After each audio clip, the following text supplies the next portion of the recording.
असेल ना, 40-45 वर्षाच्या मुलं त्यांनी घेतला ना, जे म्हणजे मेडिकल प्रोफेशनल जे आहेत त्यांना जास्त येते रिॲक्शन. मला काही नाही, मुलांना काही नाही आले. तुला पण काही नाही आली बिना? नाही, अजिबात नाही. फायझरचा होता माझा कळत. हा होता. मग दॅट्स नॉट नेसेसरली ट्रू. मला असं वाटलं होतं फायझरला जास्त येते, कारण मला मडर्ना होतं, माझ्या नवऱ्याला मडर्ना मिळालं, दोघांनाही काही रिॲक्शन नाही. पण इथे माझ्या फ्रेंड्स यांनी फॅमिलीत घेतले ना, त्यांनी तर परत जाऊन यांच्याकडे पुनावाल्याकडे जाऊन घेतले सिरमला, तर त्यांना फॅमिलीत कोणालाही त्रास नाही झाला दुसऱ्या. माझ्या बहिणीचा पहिला झाला, ती पण फिजिशियन आहे, तर ती म्हणाली की तिला काही त्रास नाही, सिरमचाच आहे तिचा. नाही, भावाचा पण डॉक्टरचा पहिला झाला, पण त्याला पण त्रास नाही. चांगलं ना, प्रतिकारशक्ती चांगली असली की नाही होत. आणि लोकांनी एवढे काढे प्याले गेल्या उन्हाळ्यापासून, विटॅमिन सी घेतायत, काढे पितायत, नव्हती ती पण वाढली सगळ्यांची. आयुष्यात काढे प्याले नसतील एवढे काढे प्याले. जो सांगतोय तो काढा घेतले. मी तर फक्त I just eat lot of antioxidants. Sanitiser प्यायलं, काय ते असं ऐकण्यात आलं. सॅनिटायझर प्यायले कोणी लोक. हो मॅड लोक. अगं ते दारू पिण्यासाठी सॅनिटायझर प्यायले. इंडियात दुकानं बंद होती ना, तेव्हा सॅनिटायझर घेतली, जी एकदम लोअर क्लास, त्यांनी त्यांना ते बेचैनी झाली. त्यात दारू असते म्हणून सॅनिटायझर प्यायले. आमच्याकडे ट्रम्प काही स्टुपिड नव्हता, पण त्यांनी लोकांना सांगितलं ना प्यायला.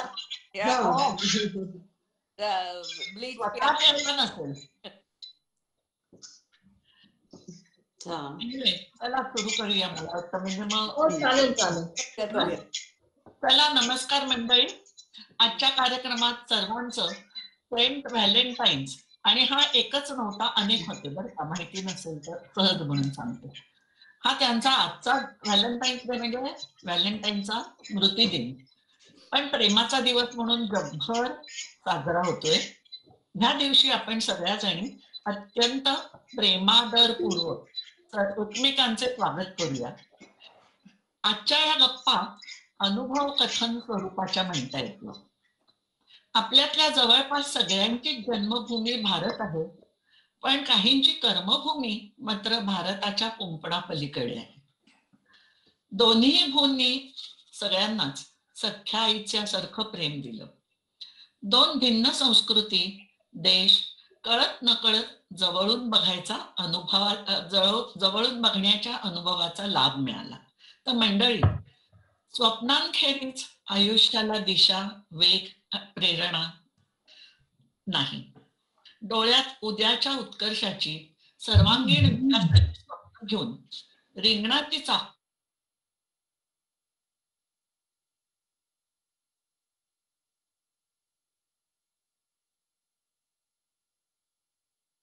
बाहेर पडलेली सुशिक्षित भारतीयांची कायदेशीर लाट इथे म्हणजे जगभर म्हणा यायला 1960चं दशक उजाडावं लागलं.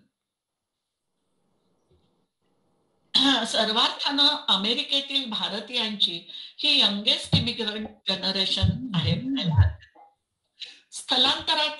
स्थलांतरांची कारणं अनेक आहेत. त्या काळातली राजकीय, आर्थिक, सामाजिक परिस्थिती आणि त्यामुळे समाजाची सांस्कृतिक झालेली वीण, मग अमेरिकन इमिग्रेशन कायद्यात थोडीशी फट निर्माण होतात. नवीन क्षितिज धुंडाळण्यासाठी, नवीन आव्हानं पेलण्यासाठी, जसं मुंबईच्या स्टेशनवर म्हणा किंवा झुंडीच्या झुंडी बाहेर पडताना दिसतात ना, तशा अमेरिकन कॉन्सुलेटच्या बाहेर व्हिसासाठी लोक रांगेत दिसू लागली. आणि मग पुढे अनेक दशक जीवाला अनेक तऱ्हेचे चटके, म्हणजे सांस्कृतिक, सामाजिक, कौटुंबिक, हे सगळं सोसत दैनंदिन जीवनशैलीशी जुळवून घेत उत्तम तऱ्हेने इथे स्थिरावली. पण आपल्या लोकांना कष्टांची, आपल्या काय म्हणा बऱ्याच संस्कृतीत आहे, लोकांना कष्टांची सवय असते. फार छानछोकी न करता काटकसरीने राहणं ही अंगवळणी पडलेलं असतं. भारतात आधीच उच्च शिक्षणातही विशेष प्रावीण्य मिळवलेले असेच लोक कायदेशीरपणे इथे येऊ शकत होते. म्हणजे टोफेल, जीमॅट, IITचे उच्च शिक्षण घेतलेले कित्येक डॉक्टर्स म्हणा, इंजिनियर्स म्हणा, म्हणजे आधीच गुणवत्ता तिथेच सिद्ध केलेले लोक मोठ्या संख्येने आलेले आपण बघितलेले. तर मजेनी IIT ही भारतातली एक्सपोर्ट ओरिएंटेड इंडस्ट्री आहे असंही म्हटलं जातं बरं का. आपले हुशार लोक मोठ्या संख्येने बाहेर गेले आणि ब्रेन ड्रेन झाला तर दोन्ही देशांचा ऍव्हरेज IQ सुधारतो असंही गमतीने म्हटलं जातं बरं का. तर अशा तऱ्हेने 60च्या नंतर ही त्या पिढी परदेशात म्हणजे बहुतेक करून अमेरिकेतच. नंतर ते सोसलेले चटके म्हणजे इन्फिरियॉरिटी कॉम्प्लेक्स, बोललेलं न समजणं, वेदरचा शॉक, कल्चर शॉक, जिभेचे चोचले, दुरावलेले स्वकीय, ती सुख दुःख, क्वचित झालेली मानहानी, स्व दुखावला गेलेला सुभाष अनुभवलेला असेल नसेल तर निदान जाणून तरी घेऊया या दृष्टीने अमेरिकेत स्थायिक झालेल्या आपल्या मैत्रिणींची गप्पा मारणार आहोत. वीणा पाटील,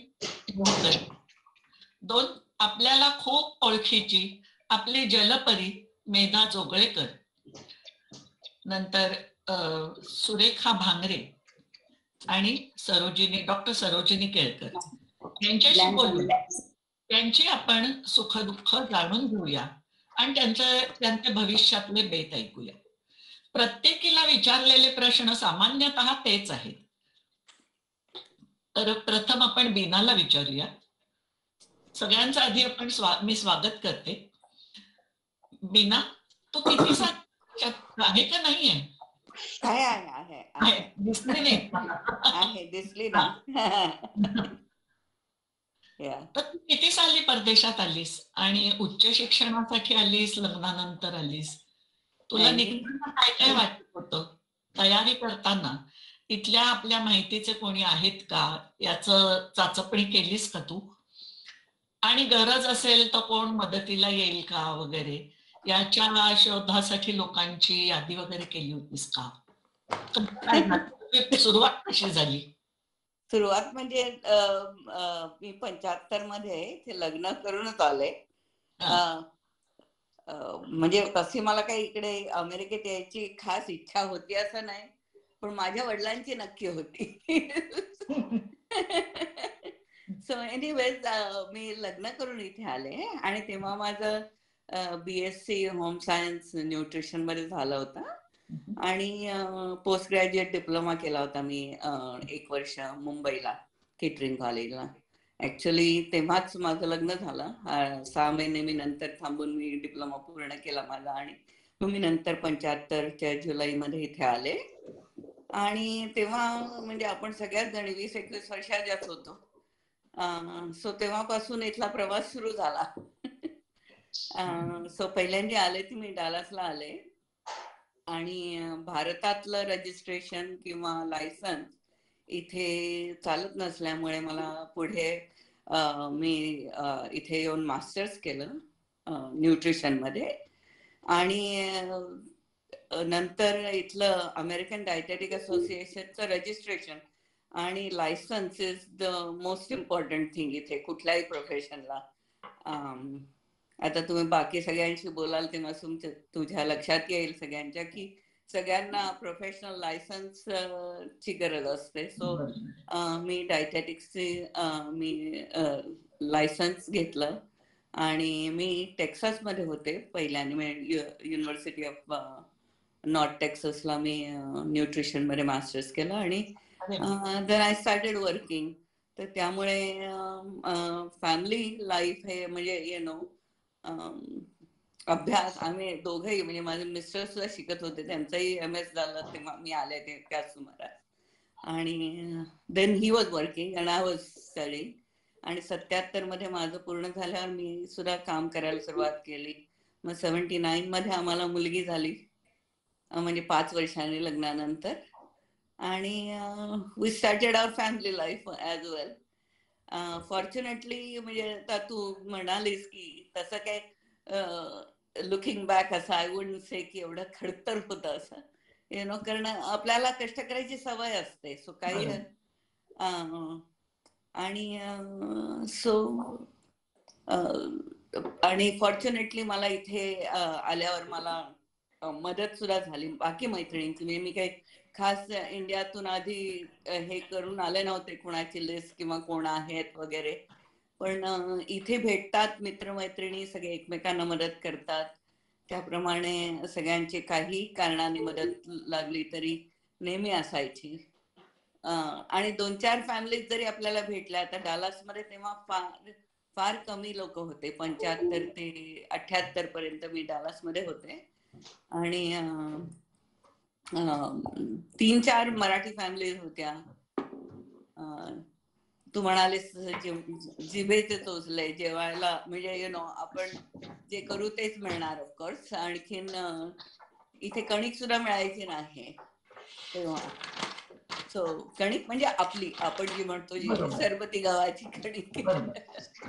आम्ही लाल गव्हाच्या पोळ्या बनवायचो. मग कोणीतरी मैत्रिणींनी सांगितलं की अगं त्याच्यामध्ये थोडासा मैदा घाल, त्याच्यामध्ये सोयाबीनचं फ्लावर घाल, म्हणजे मग त्या पोळ्या चांगल्या होतात.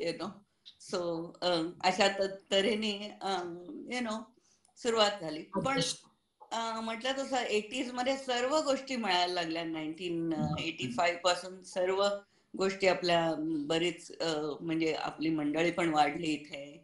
इंडियन ग्रोसरी स्टोर्स वाढली, इंडियन रेस्टॉरंट सुरू झाली. तर त्यामुळे म्हणजे कधीतरी तुम्हाला असं चेंज म्हणून वाटलं की जावं, तर या गोष्टी अवेलेबल होत्या. आणि मी पहिल्यापासून व्हेजिटेरियन होते आणि आजही तशीच आहे. ते एक रिस्ट्रिक्शन होतं बाहेर जाताना. परंतु 80s मध्ये इथे पण अवेअरनेस वाढला आणि lot of people started becoming vegetarian. तर त्यामुळे थिंग्स आर अवेलेबल. आणि फॉर्च्युनेटली माझी मुलं झाली तेव्हा मला माझ्या सासूबाई आल्या होत्या, माझी मुलगी झाली तेव्हा, आणि माझा मुलगा नंतर 81 मध्ये मला मुलगा झाला आनंद. सो तेव्हा सुद्धा माझी आई आली होती. सो मला त्या दृष्टीने मदत झाली. म्हणजे 3-4 महिन्या ते इथे होते. आणि माझी मुलं सुद्धा मोठी होत असताना माझे सासू सासरे कायम इथे येऊन राहायचे. त्यामुळे मला घरची अशी काळजी नसायची मुलांची.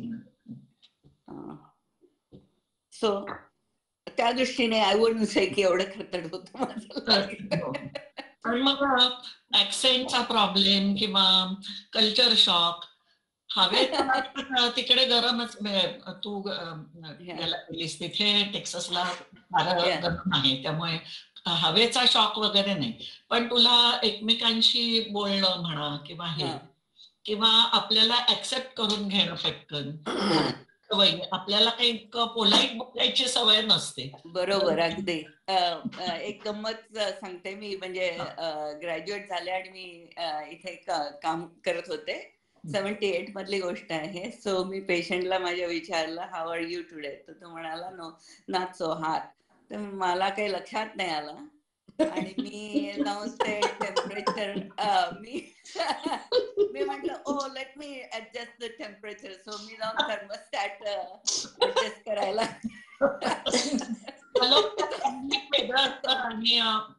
तो म्हणाला honey come here let me explain what does it mean by not so hot. आणि तेव्हा मी 23-24 वर्षाची होते, तेव्हा मला एवढी गंमत वाटली. आणि हा 50-60 वर्षाचा माणूस मला सांगत होता की late me explain you. So अशा गमती होतात, राईट.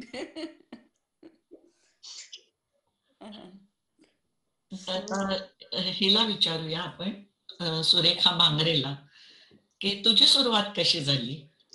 माझी सुरुवात झाली अमेरिकेला यायची लग्न ठरल्यानंतर.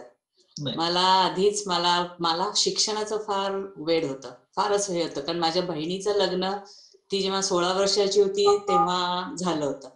आणि वडिलांनी मला सांगितलं होतं, मी माझी फार लागायची मागे, तर म्हणे 20 पर्यंत किती शिक्षण होईल तेवढं कर, त्याच्यानंतर तुझ्या नवऱ्याची जबाबदारी.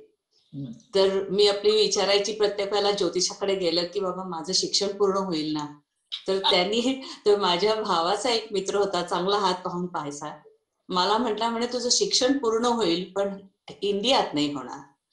तर तेव्हा मला काही माहित नव्हतं की what he meant by that.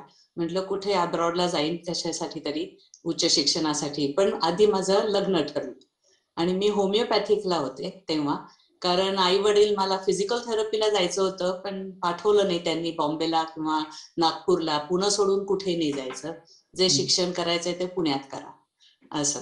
तर त्यामुळे मग मी होमिओपॅथिक मेडिसिनला गेले होते असं, कारण मला मिरज मध्ये मिळाली होती मेडिकलला, तिथे पण नाही मी गेले. तर मग शेवटी मी म्हटलं आता अमेरिकेचं जेव्हा ठरलं लग्न, म्हटलं आता that is what it is. तर मग इथे येऊन मग माझ्या नवऱ्याने फार मला मदत केली सगळ्या बाबतीत, की शिक्षण पूर्ण केलं मी. इथे 4 वर्ष परत शिक्षणाला ह्याला गेले, मला कॉलेजला गेले मी, कारण इंडियाच्या कॉलेजचं काही हे होत नाही इथे. तर मग त्याच्यामुळे मग त्यांनी मला इथे स्कॉलरशिप मिळाली पूर्ण 4 वर्षाची. तर माझं स्कॉलरशिप वरतीच शिक्षण बरंचसं पूर्ण झालं फिजिकल थेरपीमध्ये इथे युनिव्हर्सिटी ऑफ इलिनॉय मध्ये. तर मला अजून आठवत आहे की मी 1 वर्ष काम केलं इथे घरी. जेव्हा 1 वर्षामध्ये मी कॉलेज सुरू करायच्या आधी मी 73 ला आले इथे आणि 74 पर्यंत माझं कॉलेज सुरू केलं मी आणि 78 ला मी ग्रॅज्युएट झाले 4 वर्ष. तर 73 to 74 मी 1 वर्ष काम करून फक्त $5,000 जमवले होते माझे. आणि विचार करा तेव्हा किती हे होतं की बिलकुल एकही पैसा माझ्या नवऱ्यांनी मी कमावलेला पैसा घरात वापरला नाही, सगळं बँकेत टाकलंय त्यांनी असे. आणि मग त्याच्यामुळे आणि माझं शिक्षणामध्ये मला फक्त म्हणजे पूर्ण माझी पुस्तकं, माझं शिक्षण सगळं स्कॉलरशिप वरती झालं त्यामुळे त्याच्याने. तर पहिले फक्त $500-600 जे काही पहिल्या क्वार्टरचे मला घालावे लागले होते तेवढेच माझा खर्च त्याच्यातनं. आणि मग मी 78 मध्ये ग्रॅज्युएट झाल्यावर मग आम्ही मूव्ह झालो शिकागोहून, नाहीतर आधी राहायचो 1 बेडरूमच्या अपार्टमेंटमध्ये. तर शिक्षण करताना 1 बेडरूमच्या अपार्टमेंट मला सवय होती की एकदम शांतता पाहिजे अभ्यास करताना. तर माझा नवरा तेव्हा काम करायचा इंडियानामध्ये, की ते जवळजवळ 50-60 मैल इथनं दूर. तर त्यांना जायला वेळ लागायचा. तर यायचे परत घरी, मग परत संध्याकाळी मला अभ्यास नाही होणार म्हणून मी तर शाळेतच थांबायची लायब्ररीमध्ये. तर लायब्ररी मधनं मग परत ते घरी येऊन रात्री 11 वाजता मला ते पिकअप करायला यायचे जेव्हा लायब्ररी बंद व्हायची. तर असे सुरुवातीला हे जाणवलं की कारण एकच, तेव्हा आम्ही आलो 73 मध्ये, तेव्हा 2च इंडियन स्टोअर्सची दुकान होती इथे. तर इंडियन खाणं मिळणं म्हणजे हे, तर माझी आई मला असे आपले तेलाचे डबे होते ना त्याच्यामध्ये सगळ्या डाळी हे सगळं घालून, तांदूळ इथे मिळून जायचे पण ते पण असे जाडे जाडे आपले आंबे मोहर तांदूळ वगैरे, तेव्हा बासमती वगैरे काही नाही मिळायचं. तर ते सगळं मला आई तेलाच्या डब्यामध्ये सगळं हे करून ते सी मेलनी पाठवायची. दर 6 महिन्यांनी मला एक डब्बा यायचा आईचा आईकडनं तशा ह्याच्याने. तर त्यामुळे ते पहिली वर्ष हे झाली. आणि जशी बिना म्हटली मग 80 मध्ये जास्त दुकानं, वेटिंग लिस्ट. तर मला इतकी चिंता, इतकं हे, म्हटलं असं कसं झालं, I have to finish it. कारण we had kept all our goals for family on hold until I finish my education. जोपर्यंत संपत नाही एज्युकेशन तोपर्यंत फॅमिली नाही करायची, कारण मग एज्युकेशन होत नाही नाहीतर तशा ह्याच्याने. तर त्यामुळे तर मी सारखी जाऊन हे मारायची त्यांच्याकडे खेटा, की persistence is what really helped me. की बाबा why am I on a waiting list, what did I do wrong, my interview wasn't right, where did I lose my points. तर आय फाउंड आउट की बाबा मी citizen नव्हते म्हणून माझे 2 point त्यांनी कमी केले होते. म्हटलं तुम्ही दाखवा मला तुमच्या रिक्वायरमेंट्स मध्ये की कुठे लिहिलेले आहेत तुम्ही की तुम्हाला सिटीझनशिपला 2 पॉइंट जास्त देऊ. म्हटलं मला 5 वर्ष झाली आहेत, मी झाली असते सिटीझन, पण I never thought about it की बाबा I have to be a citizen with that. So म्हणून मग पण हाऊ एव्हर देवानी किमया केली की बाबा माझी फार इच्छा होती. 1-2 लोक ज्यांना मिळाली होती त्यांनी ती ऍक्सेप्ट नाही केली, ते दुसऱ्या शाळेमध्ये गेले. म्हणून मग मला मिळाली ह्याच्यामध्ये फिजिकल थेरपीमध्ये. I could go in university of Illinois. नाहीतर मग नवरा इथे, मी दुसरीकडे कुठे असे चालत नाही. तर मी एकाच शाळेत अप्लाय केलं होतं. नाहीतर सगळेजण 3-4 शाळांमध्ये अप्लाय करतात. मी म्हटलं नाही, चांगला जीपीए आहे, तर म्हणून मी केलं नव्हतं तसं. पण मग देवाच्या याच्यानी कृपेनी मला मिळाली फिजिकल थेरपीमध्ये आणि with honours again I graduated from there. 78 मध्ये मी ग्रॅज्युएट झाले. आम्ही घर 78 मध्ये घेतलं ग्लेनलिन मध्ये आफ्टर माझ्या एज्युकेशन नंतर. अगेन मैत्रिणी फार मदत करतात. इथे आमचे एक मित्र होते, त्यांनी आम्हाला मदत केली, कारण आधी पैसे पाहिजेत ना जास्त घर घ्यायला, ते नव्हते आमच्याकडे एवढे. तर एका मित्राने आम्हाला मदत केली, तर ते ग्लेनलिन मध्ये आम्ही घर घेतलं तिथे. आणि मग त्याच्यानंतर तर आता हे माझं शेवटी मी माझं स्वतःचं घर बांधलं 1990 मध्ये. तर ते याच्यामध्ये तेव्हा पण असं घर विकत घ्यायचं मला जास्त हे नव्हतं की I could afford only 250,000 house. तर तेव्हा पण आम्हाला पाहिजे होतं घर की जिथं मुलांना एज्युकेशन चांगलं होईल, शाळा चांगली पाहिजे. तर तिथे आम्ही जिथे पाहिलं हिन्स्डेल स्कूल डिस्ट्रिक्ट मध्ये, is one of the third in a largest in a nation. तर त्यामुळे तिथे नुसता लॉटच $250,000 होता तेव्हा. तर आम्ही मग तो घेतला. मग 1 वर्षानंतर मग आम्ही घर बांधलं त्याच्यावरती. तर असे बरेचसे हे करावंच लागतं. मी बिझनेस सुरू केला मग नंतर 1978 मध्ये ग्रॅज्युएट झाल्यावर 1980 मध्ये माझा मुलगा झाला आम्हाला, आणि मग 82 मध्ये मुलगी झाली. तर मुलगाच्या वेळेला माझी आई आली 1 महिन्यासाठी. मुलीच्या वेळेला माझी सासूबाई येणार होती, पण काही कारणाने नाही येऊ शकल्या त्या. तर मग मी एकटीच होते तेव्हा. तर मुलगा 22 महिन्याचा, माझी मुलगी होणार होती, आणि त्याच्यामध्ये यांचा हे पडले शिडीवरनं ते हे माझे हे साफ होत नव्हते, जास्त ड्राय होत नव्हते ड्रायर मध्ये कपडे. तर पाहायला गेले की काय झालंय व्हेंट मध्ये, काय तर ते घरट केलं होतं चिमणीने. तर ह्यांना लक्षात नाही आलं. त्यांनी घरट पाहिलं, म्हटलं पहा बहुतेक असतील, तर त्यांनी आवाज केला, कोणी आलं नाही बाहेर. तर त्यांनी मग घरट पूल केलं, तर एकदम चिमणी त्याच्या ह्याच्यावरती आली, तर ते खाली पडले. हात तुटला. तर ते मला फार जाणवलं की बरोबर नसतं. मी प्रेग्नंट, माझा मुलगा 22 महिन्याचा रडतोय तिथे, and I'm holding his, because I was a therapist, I knew what to do. So I was holding his hand, both arms, but literally it was broken. So I could hold it together, but I could not move it then once I was holding, until the paramedics came. I did not have cell phones then at that time. तर त्यामुळे मग माझी शेजाऱ्यांनी ऐकलं आवाज, तर ती आली, तिने पाहिलं, तिने पॅरामेडिक्सना कॉल केला, माझ्या मुलाला घेऊन गेली बरोबर. सगळं त्याचं फूड वगैरे, कपडे वगैरे कुठे आहेत मला विचारून जाऊन घेऊन गेली त्याच्या घरी, तिच्या घरी, आणि मग मी इमर्जन्सीला गेले ह्यांच्या बरोबर. तर अशा हार्डशिप्स तर होतात. मी असं बिझनेस सुरू केला तेव्हा आम्ही we couldn't afford lot of stuff, right, की नवीन हे झालेलं. तर रंग करायचा किंवा ब्लाइंड्स ज्या असतात, एखादी ब्लाइंड तुटली होती, तर सगळ्या आमच्या ज्या ऑफिसचा होता सगळा रंग, मी घरचे रंग सगळे आम्ही घरी करायचो पैसे वाचवायला असं. आणि मुलं अशी झोपायचे त्यांना मध्ये जमिनीवरती, तिथे गाड्या स्लीपिंग बॅग्स घेऊन, आणि वी यूज टू, मी and my husband use to work. तर माझ्या नवऱ्याने मला फार मदत केली टू स्टार्ट द बिझनेस. मी 1984 मध्ये माझा बिझनेस सुरू केला. पण त्याच्या आधी मी इंडियाला यायचं ठरवलं होतं. माझं फार मनात होतं की इथली संस्कृती मुलांना चांगली नाही. आपल्याला मुलांच्यासाठी आपल्याला इंडियात जायला पाहिजे.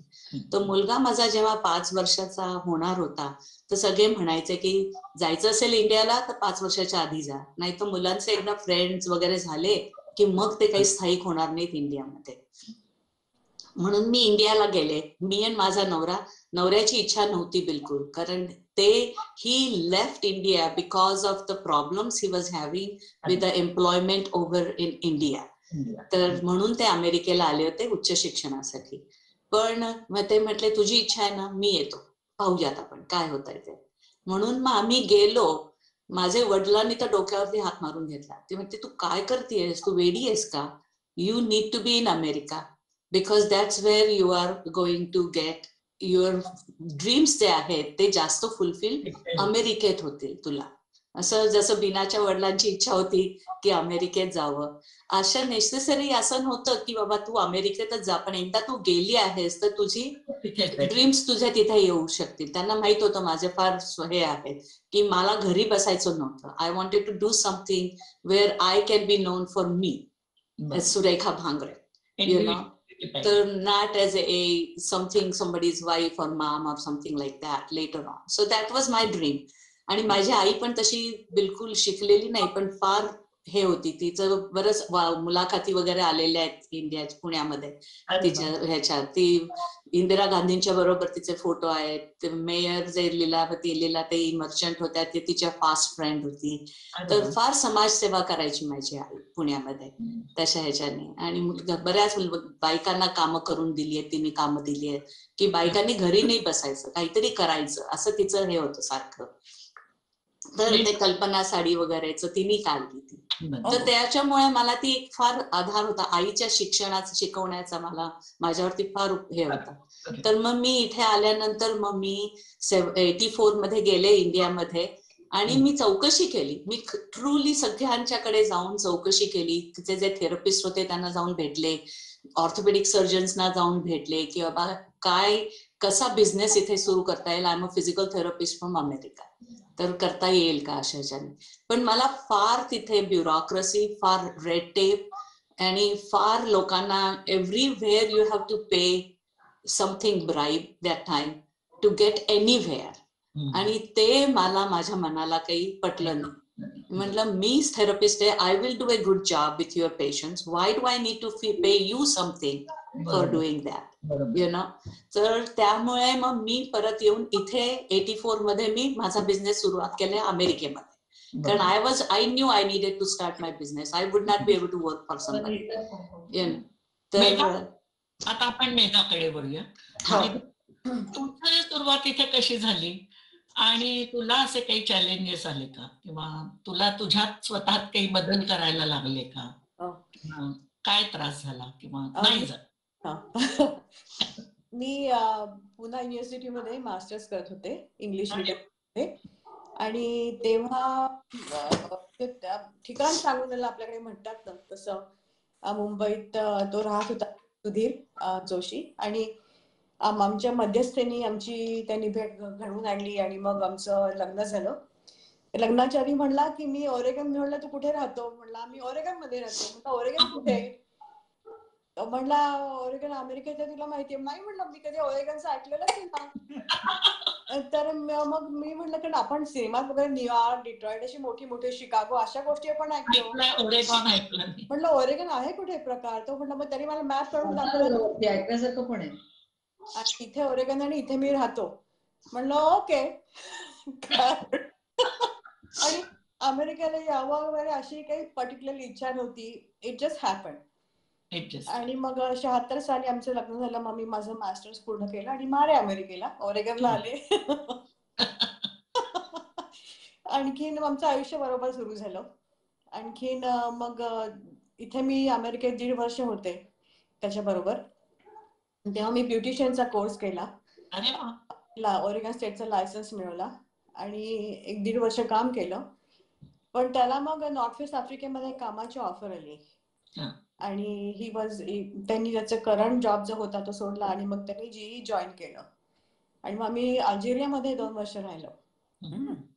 आणि मग तेव्हा तिथे मी प्रेग्नंट राहिले. मग मी मुंबईला आले आणि माझी मुलगी झाली मला तिथे.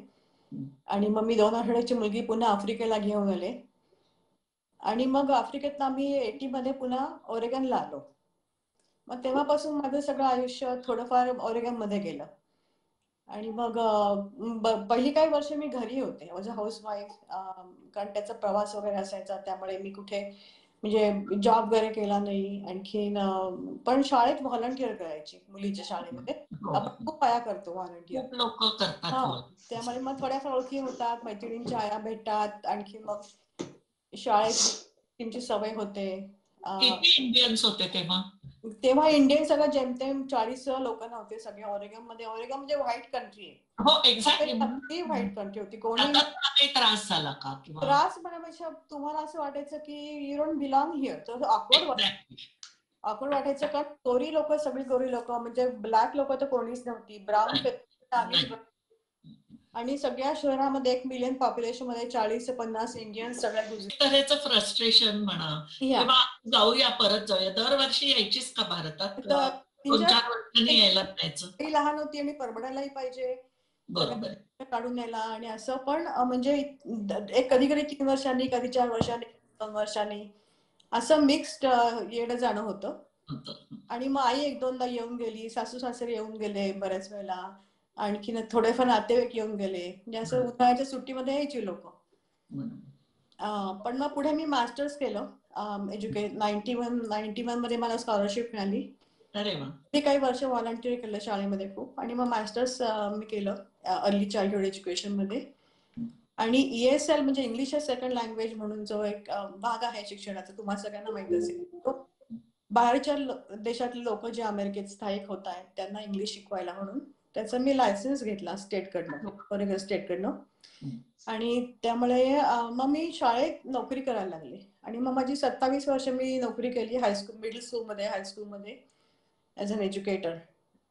आणखीन अनफॉर्च्युनेटली 2003 मध्ये माझा नवरा वारला. He had a heart attack. आणि मग तेव्हापासून मी काही वर्ष एकटी होते. पण ह्या माझ्या करिअरमुळे मला खूप फायदा झाला. आणि तोपर्यंत मुलंही मोठी झाली होती, कॉलेजमध्ये गेली होती.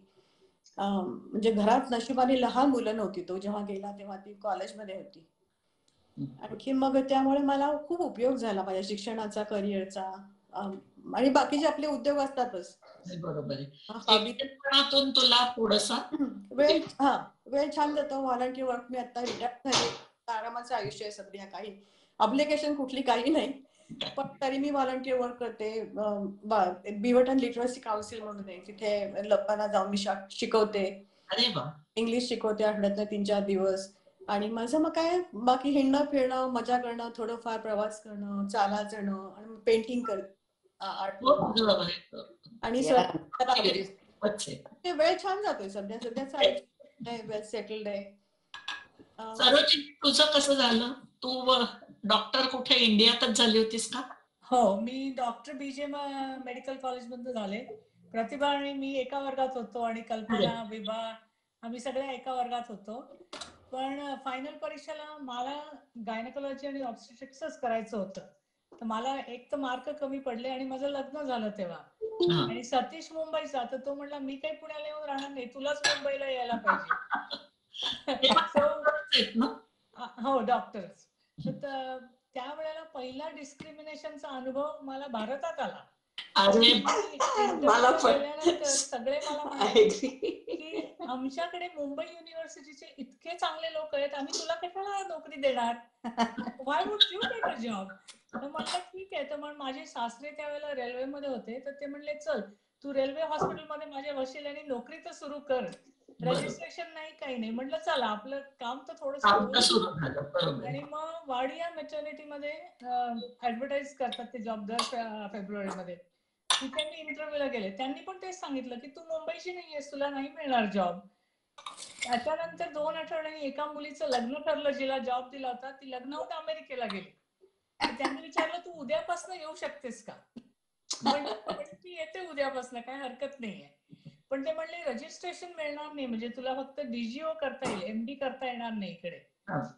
तर मी म्हटलं ठीक आहे, हरकत नाही अजिबात. म्हणून मग मी वाडियामध्ये जॉईन केलं आणि 2.5 वर्ष वाडियामध्ये होते. तिथे मी DGO केलं, पण त्याच्या आधी माझ्या नवऱ्याची ECFMG झाली होती, but he lost the chance to go to America because the deadline was 1976. त्याच्यानंतर बंद केलं होतं डॉक्टरांना यायला. बरोबर. तर माझा चुलत भाऊ त्यावेळेला P&O म्हणून एक कंपनी आहे, त्याच्यामध्ये तो कॅप्टन होता, only Indian captain in a cruise company. तर तो आमच्या घरी येऊन म्हणाला लग्नानंतर की अहो जावई, तुम्ही अमेरिकेला जात तर इंग्लंडला तरी जा, तिथे शिका. आणि हा. आता मार्गरेट थॅचर तिकडे पण बंद करणार आहे इंडियन डॉक्टर्सना. हो हो. तर त्याने ताबडतोब रजिस्ट्रेशन घेतलं आणि माझा मुलगा झाला आणि 7 दिवसांनी तो इंग्लंडला गेला. पण तो म्हणला तुझी परीक्षा होऊन तुझं वाडियामधलं संपेपर्यंत तू येऊ नकोस. नकोस. म्हटलं ठीक आहे. पण जायच्या वेळेला प्रश्न, मुलाला सांभाळणार कोण? कारण कोण? तिथे एकही मराठी माणूस नाही आमच्या गावामध्ये, आणि दोघंही काम करणार म्हणजे ऑल्टरनेट नाईट प्रत्येक जण ऑन कॉलवर असणार. बरोबर. मग त्यावेळेला हार्ट रेंचिंग डिसिजन मी माझ्या सासूबाईंना म्हटलं, मुलगा माझा सांभाळाल का तुम्ही 2 वर्ष माझं तिथे बसतान बसेपर्यंत? त्या म्हणल्या अगदी जरूर, नाहीतरी मला एकच मुलगा आहे, तुलाही एकच मुलगा आहे. सो त्यांनी 2.25 वर्ष मुलगा माझा इंडियामध्ये सांभाळला. त्यामुळे मी जाऊन जॉब सुरू करून सगळं करून मग 3 वर्षांनी शेवटी तो मुलगा आला इंग्लंडला. तो मुलाचा विरह हा फार That's फारच. hard. It's कारण very मी hard. समजू Very शकते, hard. दुःख मी समजू शकते. बरोबर आहे अगदी. पण काय माझ्यावरही करणार, ही वेळ आलेली होती, पण थोडी लेटर. पण पण काय समजू करणार, त्यावेळेला एक तर शिकायची इच्छा भरपूर होती आणि हे माहिती होतं की तिथे दोघांनी नोकरी करून लहान बाळाला सांभाळणं आम्हाला शक्य नव्हतं. नाही. आणि हे बेबी सिटर वगैरे कोणतरी दुसरं नाही. येऊन झोपणार घरामध्ये, तेही आवडत नव्हतं. पण मग त्याच्यानंतर पहिले 5 वर्ष तो तिकडे आल्यानंतर अल्टरनेट इयर, 1 वर्षी माझे सासू सासरे यायचे आणि 1 वर्ष माझी आई बिनपगारी नोकरी घेऊन यायची हुजूर बागेतनं. She was still working full time.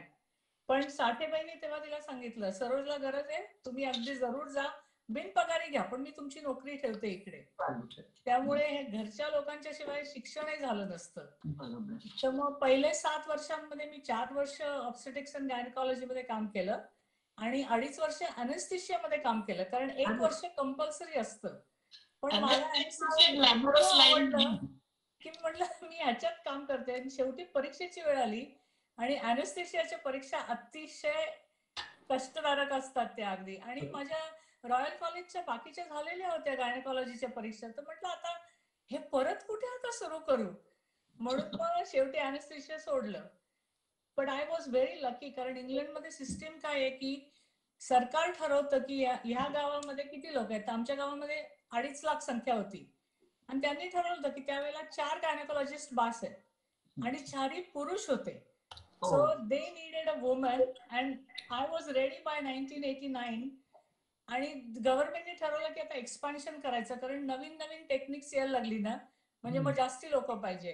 बरोबर. मग माझ्या बॉसने मला विचारलं, तू कायमची राहशील का या गावामध्ये? पण तसं छोटं गाव आहे अगदी. बरोबर. तर मी म्हटलं ठीक आहे, माझा मुलगा इथे शाळेत जातो, माझ्या नवऱ्याची प्रॅक्टिस इथे आहे, मी पण राहीन इकडे. पण तो म्हणला मला अशी गॅरंटी पाहिजे की तू सोडून जाणार नाहीस आम्ही तुला नोकरी दिल्यानंतर. म्हटलं ठीक आहे, मी नाही जाणार. बॉन्ड लिहून घेतला. केलं. तर तो म्हणाला, you are a woman, you should take a lead for family planning and contraceptive services. आणि त्यावेळेला आमच्या इथे ह्याचं टीनेज प्रेग्नन्सीचं प्रमाण अतिशय वाढायला लागलं होतं. तर तो म्हणाला, नाव दॅट्स युअर रिस्पॉन्सिबिलिटी. कारण men used to find it hard and women used to find it hard in England to go and talk to a male gynecologist about these things. म्हणजे त्या मनाने आय थिंक भारतामधल्या बायका जास्ती progressive आहेत. पुरुष gynaecologist कडे जायला त्यांना फारसं काही भीती वाटत नाही अजिबात. तर तो म्हणला ठीक आहे, तुझं आहे. आपल्याकडे हे पण सर्व्हिस आणि सवयीनेच आपल्याला मेल गायनेकॉलॉजिस्ट. आपण जेव्हा वाढलो तेव्हा बायका डॉक्टर फारशा नव्हत्या, कमीच होत्या. पण तिकडच्या बायकांना फारच असं, if there is a lady I will go to a lady. असं असायचं त्यांचं. So for 7 years I work with that. आणि त्याच वेळेला मी अल्ट्रासाऊंड मध्ये पण सुरू केलं होतं. I was very interested in ultrasound in obstetrics and gynaecology. तर 7 वर्षांनी रॉयल कॉलेजनी आणलं की if you are going to provide this service as a specialist you must have a master's degree in medical ultrasound. तर मी त्याला, तो मला म्हणाला परत ऑफिसमध्ये बोलवणं, if you want to continue you have to go to college. म्हटलं 46 years old. तो म्हटलं सो व्हॉट. त्यांनी मला 2 वर्ष कॉलेजमध्ये पाठवली आणि सगळी मुलं 22 आणि 23 वर्षाची मुलं मुली हो, आणि ती आपल्याला माझी लागलं. मोठी. म्हणजे मला त्यांचे सोशल प्रॉब्लेम्स घेऊन यायचे. आज माझ्या बॉयफ्रेंडचा फोन नाही आला, आज माझ्या गर्लफ्रेंडचा फोन नाही आला. But it was fun to get that.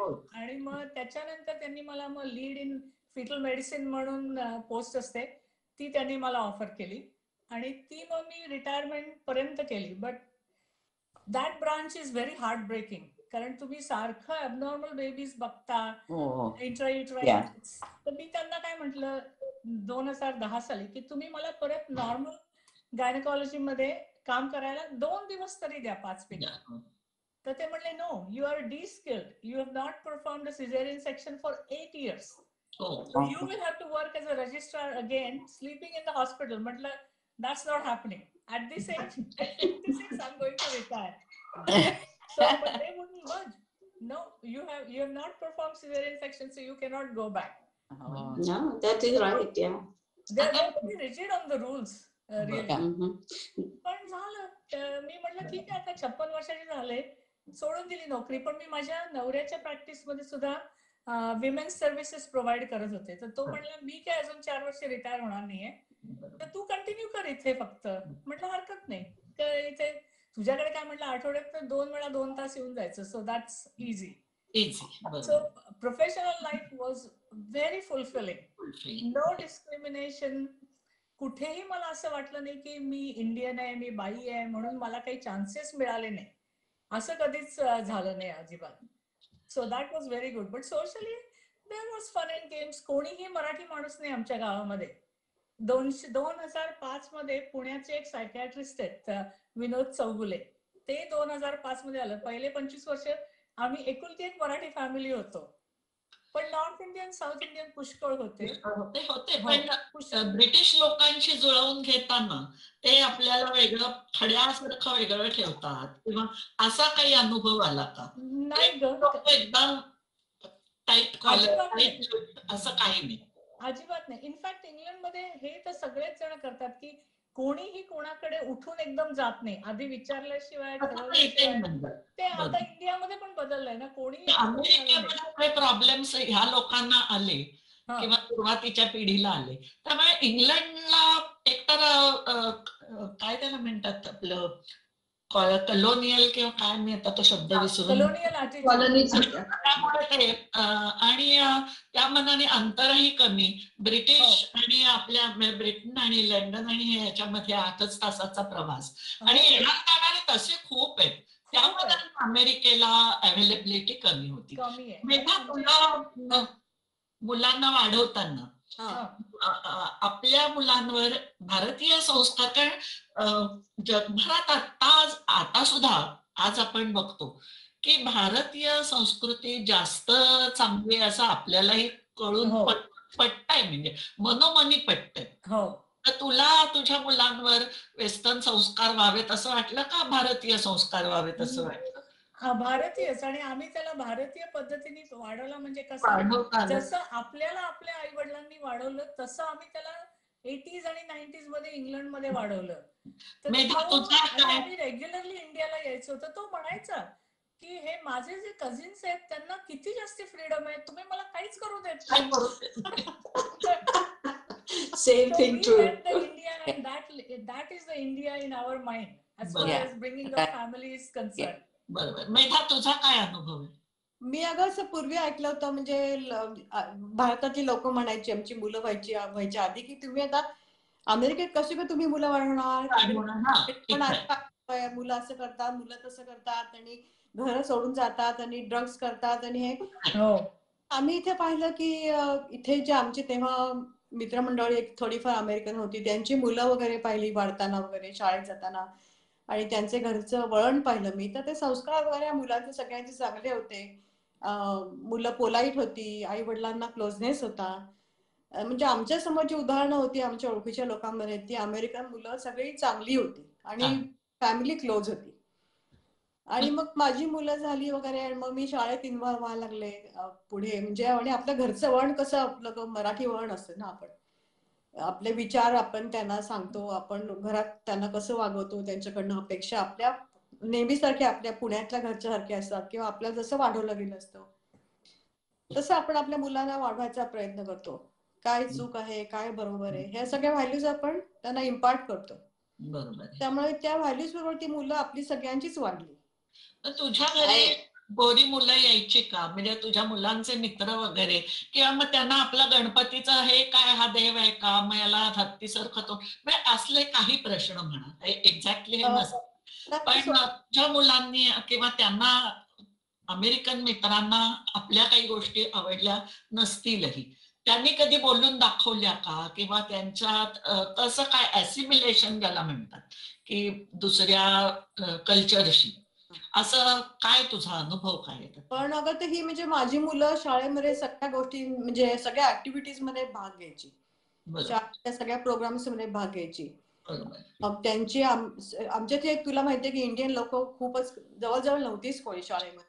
बरोबर. 2 मुलं होती फक्त बाकी. त्यामुळे त्यांचा कॉन्टॅक्ट अमेरिकन मुलांशीच खूप आला, मुलांशी मुलींशी खूप आला.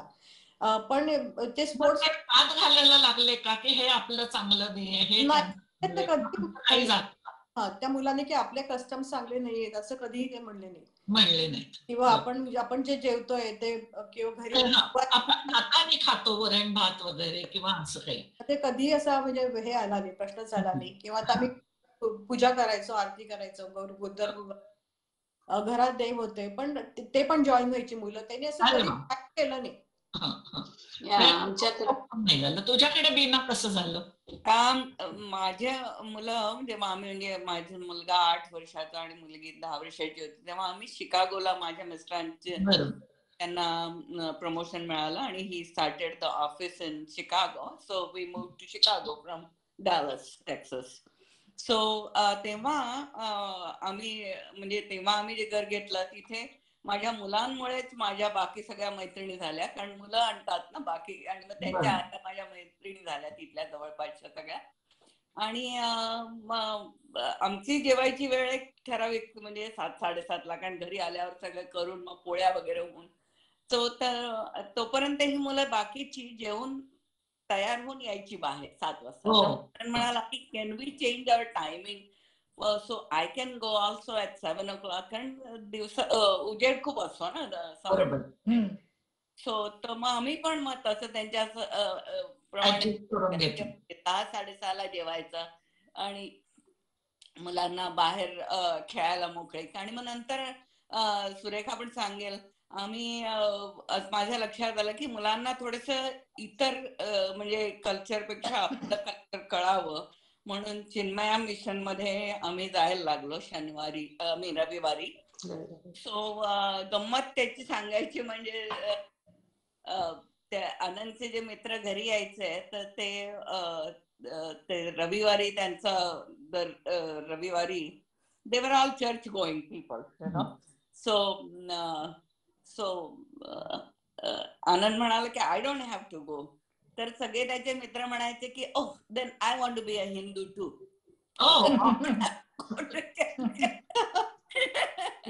विवेकानंदांचा प्रभाव आहे अजून. फार लहानपणापासून वेगळ्या खोलीत झोपायची वगैरे असं, म्हणजे तुम्हाला कसं, नको माझं मूल माझ्या जवळ थोडे दिवस अजून राहू दे, आत्ताच त्याला एकटं नको वगैरे, असं कधी वाटलं का? नाही, माझी मुलं वेगळी झोपली. आणि काय, आणि दुसरं म्हणजे तसे आम्ही दरवर्षी इधर माझे सासू सासरे तरी समरमध्ये यायचं इकडे, किंवा माझी मुलं इंडियात जायची. त्यामुळे त्यांना इंडियन कल्चरचा खूप आहे, त्यांना सर्व आपलं रिलिजन बद्दल माहिती आहे, कारण 10 वर्ष ते चिन्मया मिशनला गेले आणि शिकले काही काही गोष्टी, कॉलेजमध्ये जाईपर्यंत. So they learn a lot, आणि त्यांना इंडियन कल्चर बद्दल खूप आहे. आता त्यांची स्वतःची घरं आहेत, त्यांचे देव ठेवतात ते सगळ्या म्हणजे काय आरत्या येतातच असं नाही, पण मुलं, आता माझी नाती आहेत, तर मला सांगते माझी मुलगी सुद्धा की आई आता तू आली आहेस ना, आता तू त्यांना श्लोक शिकव बरं. सो आणि मुलं ते पट शिकतात. एकदा शिकली की मग ते म्हणत राहतात मग पुन्हा 2-4 महिन्याने आपण गेलो की आजी tell me that one. So म्हणजे आपलं कल्चर हे थोडं लहानपणापासून त्यांना शिकवल्यामुळे जरी त्यांना स्वतःला येत नसल्या म्हणायला गोष्टी तरी सुद्धा त्यांना माहितीये की आणि माझ्या एक 7 वर्षाच्या नातीला भयंकर चॅन्टिंग अतिशय आवडतात. आजी आय लाईक टू चॅन्ट म्हणून ते मला फेस टाइम वर सुद्धा मला चॅन्टिंग शिकवायला लागतं तिला. आवडतात तिला आणि एकेकाचं पाठांतर तिला ती इंग्लिश गाणी सुद्धा खूप येतात, छान म्हणता पट शिकते. सो एकेकाचा brain works that way. So she just grasp that. मुलं जेव्हा गाडी शिकायला लागतात तेव्हा माझा अनुभव असा आहे की म्हणजे माझ्या मुलाच्या वेळेस तर मला माहितीच नव्हतं, माझी तर स्टोरीच वेगळी. पण मी माझ्या मैत्रिणीकडे बघायची, तिची मुलं त्या वयात आलेली असून सुद्धा ती त्यांना घाबरायची, नको नको माझ्या मुलांना येते गाडी पण मी नाही त्यांना आत्ता देणार. मेधा तुला असं काही वाटलं का आत्ता मी नाही देणार गाडी चालवायला किंवा नाही भीती वाटली का? असं मला असं वाटलं मुलं जेवढी लवकर सुटी होतील तेवढं चांगलं. कारण तुला मी सांगते इथे शोफरिंगचं काम इतकं म्हणजे मुलांना कुठे क्लासेस घालायचे, कुठे काय घालायचं, म्हणजे तुम्ही you have to go everywhere. बरोबर. आणायचं पुन्हा घरी यायचं, पुन्हा सोडायचं, पुन्हा घरी यायचं. फेऱ्या मारून मारून तुमचं हे होतं ग, खेचरार्ग होती अवस्था. जीवन त्याच्यातच चाललं. I agree totally. तुम्ही बाबा ड्रायव्हिंग शिका आणि तुम्ही सुटे व्हा. आणि अक्षरशः ड्रायव्हिंग शिकली आणि रिस्पॉन्सिबली त्यांनी गाडी चालवली. आधी शाळेत त्यांच्या ऍक्टिव्हिटीजला. आमच्या इथे पण असंच होतं की मुलांना गाडी चालू द्यायचो पण मी गाडी विकत घेऊन दिली नाही त्यांना. They will have to borrow our car to go some place. So then that was a more responsibility. आणि लाईक बीना म्हटली की आमच्या घरी फॉर मुलांना की मला फार हे होतं की मला स्वतःला हिंदू धर्माबद्दल जास्त माहिती नव्हतं. आमच्या घरी कोणी एवढं रिलिजियस असं कोणी नव्हतं माझ्या माहेरी. तर मग इथे आल्यानंतर यांना फार हे होतं की बाबा देवाचं करायचं. आमच्या घरी अजूनही गेले 47 वर्ष मी लग्न झालेलं आहे माझं, तर नेहमी सकाळी संध्याकाळी पूजा होते. त्याच्याशिवाय हे सकाळी ब्रेकफास्ट खात नाहीत, संध्याकाळी आमचं डिनर होत नाही. तर आमच्या घरी तेवढा एक हे होतं मुलांना की बाबा रोज सकाळी संध्याकाळी पूजा करायची बरोबर आणि डिनरच्या वेळेला सगळ्यांनी बरोबरच जेवायला बसायचं. हा एक नियम होता माझा आधी. त्यामुळे मग कम्युनिकेशन गॅप राहत नाही जास्त मुलांच्या मध्ये आपल्या. पण माझी मुलगी फार माझ्यासारखीच फार हेडस्ट्रॉंग आहे अशी. तर ती फार मला प्रश्न विचारायची, असंच का करायला पाहिजे, तसंच का करायला पाहिजे. तर त्याची उत्तरं माझ्याकडे नव्हती. As I didn't know why do I have to do this, तर म्हणून मग मला तर इतका म्हणजे मला आमची नेहमी सुरुवात व्हायची ती जेव्हा टीनेजर झाली की आमची सुरुवात व्हायची चांगली बोलायला आणि एंड व्हायचा she will run out of the room, get upset and go. तर म्हटलं बाई असं चालू राहिलं तर माझी मुलगी तर माझ्या हातातनं निघून जाईल. त्याच्यामुळे I joined Chinmay mission because of that, to learn about our Hindu culture. मुलांना तिथे टाकलं. आणि मी तुम्हाला सांगते तिथले जे शरणानंदजी म्हणून जे आमचे गुरु आहेत, he was amazing in explaining, and every day I will go and I feel like today's explanations of Gita was just for me. Those were the problems I was facing at home with the kids or something. आणि every time रात्री 10 वाजता असो काही असो, Charananandji was always welcoming me to discuss talk. कारण business एक होता, बिझनेसचे फार स्ट्रेस होते मला आणि प्लस मुलांचे स्ट्रेस असे की त्यांच्या क्वेश्चनचे उत्तर मी कशी देऊ याच्यामध्ये. तर त्याच्याप्रमाणे मला it helped me. Chinmay mission helped us, it's my family a lot. की माझी मुलं आता इतकी हे आहेत, सगळेजण इंडियन कल्चरसाठी फॉर आहेत. माझ्या घरी तर मी नवीन जेव्हा घर 1990 मध्ये मी शेवटी दुसरं माझं शेवटचं घर आता जे बांधलं तर तिथे माझं मंदिर आहे माझ्या घरामध्ये तिथे. तर in case if I can't go any time because of a snow और व्हॉट एव्हर, तर देऊळ तिथेच आहे, माझ्याकडेच आहे. प्राणप्रतिष्ठा वगैरे करून देवाला बसवलेलं आहे तिथे. अशा ह्याच्याने. तर ते फार मदत होते. चिन्मय मिशन वगैरे सारखे ग्रुप जे आहेत that really helped us very much. आणि माझ्या मुलीला पण वगैरे तिने पण हिंदूचं सगळं आमच्या घरी सगळे माझे नाती वगैरे सगळे श्लोक जसे म्हणतात बिना म्हणते तसं म्हणतात. आणि माझ्या मुलीने भरतनाट्यम शिकलेलं आहे आणि तिने युनिव्हर्सिटी ऑफ इलिनॉय मध्ये तिने ग्रुप सुरू केला घुंगरू म्हणून की सगळ्या इंडियन डान्सेस वगैरे ह्याच्या सगळ्याचा. तर they are following forward now with all the this thing and very close net family that way. तर जरी ते काय मत आहे? आपण संस्कृतीबद्दल बोलत होतो ना, तर त्याच्याबद्दल आपल्याला जेवढं वाटतं तेवढं इंग्लिश लोकांना सुद्धा इंडियन संस्कृतीबद्दल अतिशय उत्सुकता आहे. उत्सुकता आहे. तर माझा बॉस होता ना, he was very religious person. तर त्याच्याकडे जेवायला गेलं की त्यांच्याकडे रोजच की ग्रेस म्हटल्याशिवाय जेवायला सुरुवात करायची नाही. तर तो आमच्याकडे यायचा. आता आम्ही कधीच करायचो नाही. तर एकदा आला, दुसऱ्यांदा म्हणाला I will say grace because I don't like to eat without saying grace. 2-3 वेळा झाला. मग तो म्हणाला तुमचं हिंदू लोकांचं असेल ना काहीतरी आहे ना. मी म्हंटल तर तुम्हाला काही कळणार नाही. तो म्हणला म्हणून तर दाखव. म्हणून मी वदनी कवल घेता म्हटलं. तर तो म्हणाला whatever you said I don't know the meaning but it sounds right. तर मग नंतर त्याने इंग्लिश मध्ये ट्रान्सलेट करून घेतलं माझ्याकडनं. सो इतकी उत्सुकता की आम्ही ग्रेस म्हणतो तर तुम्ही काय म्हणता. पण आपण कसं बघ आपण म्हणत नाही कधी रेग्युलर खाण्याला. पण अमेरिकन ते नेहमी they continue with that always always. मग त्याच्यानंतर मग माझ्या मुलांनी विचारलं, आदित्य म्हणाला आपण का नाही म्हणत असं सारखं दॅट इज आवर फॉल्ट. तो म्हणला no but you teach me I will say it. माझी मुंज झाली म्हणाला. I have the munj thing so I will say it. आणि बरेच वर्ष गायत्री मंत्र सकाळी शाळेला जायच्या आधी नेहमी म्हणायचा तू. त्या मुलांना किंवा तुमच्या कोणाच्याही मुलांना असं इथल्या मुलांसारखं स्वातंत्र्य हवं असायचं का की 16व्या वर्षी किंवा काय त्यांना छोटा मोठा जॉब मी करणार, मी गॅस स्टेशनवर काम करणार, मी मॅकडोनल्ड्स मध्ये फ्लिपिंग द बर्गर्स, काय जे काय व्हॉट एव्हर, आणि माझं मी मिळवणार, माझं मी घराबाहेर पडणार, माझं मी करणार. मेधा तुझ्या मुलांनी असं केला का? माझ्या मुलाने असं म्हणजे समरमध्ये त्यांनी ते लहान असताना लॉन लो करायचे किंवा माझी मुलगी जवळ बेबी सिटिंग करायची का फॅमिलीचं.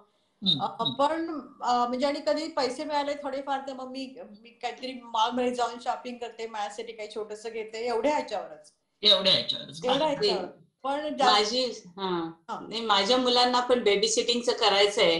पण माझं एक हे होतं की जशी मी पाहायची हिन्सडेल स्कूलमध्ये बरेचसे श्रीमंत लोक आहेत इकडे, तर त्यांना जसे सवयी वगैरे थोड्याशा जास्त हे होत्या की बाबा अल्कोहॉल किंवा हे असं तसं. तर ते मला फार चिंता होती कॉन्स्टंट. बरंच चिंता असायची मला. पण तर मी काय केलं होतं की मुलांना सांगितलं होतं की म्हटलं बघा I know once you start earning then you lose interest in education. तर म्हटलं whatever you do you work doesn't matter, but then that money is going to go in a bank and get something educational thing. Babysitting वगैरे ते करायचंय. तर ते baby सिटिंगची जी ladies आमचे neighbour होते त्यांना मी म्हणायचं, म्हणलं तुम्ही त्यांना पैसे नका देऊ, they are to learn to help you with it. तर तुम्हाला द्यायचंच असेल मग तुम्ही पुस्तकं आणून द्या कुठली वाचायला वगैरे. तर तशी लहानपणी तसं ते करायचे 10-12 वर्षाचे. आणि मग नंतर पण मी त्यांना कधीही अलाउ नाही केलं की गॅस स्टेशन वरती किंवा बर्गर फ्लिपिंग ते कसले काम नाही करायचे त्यांनी.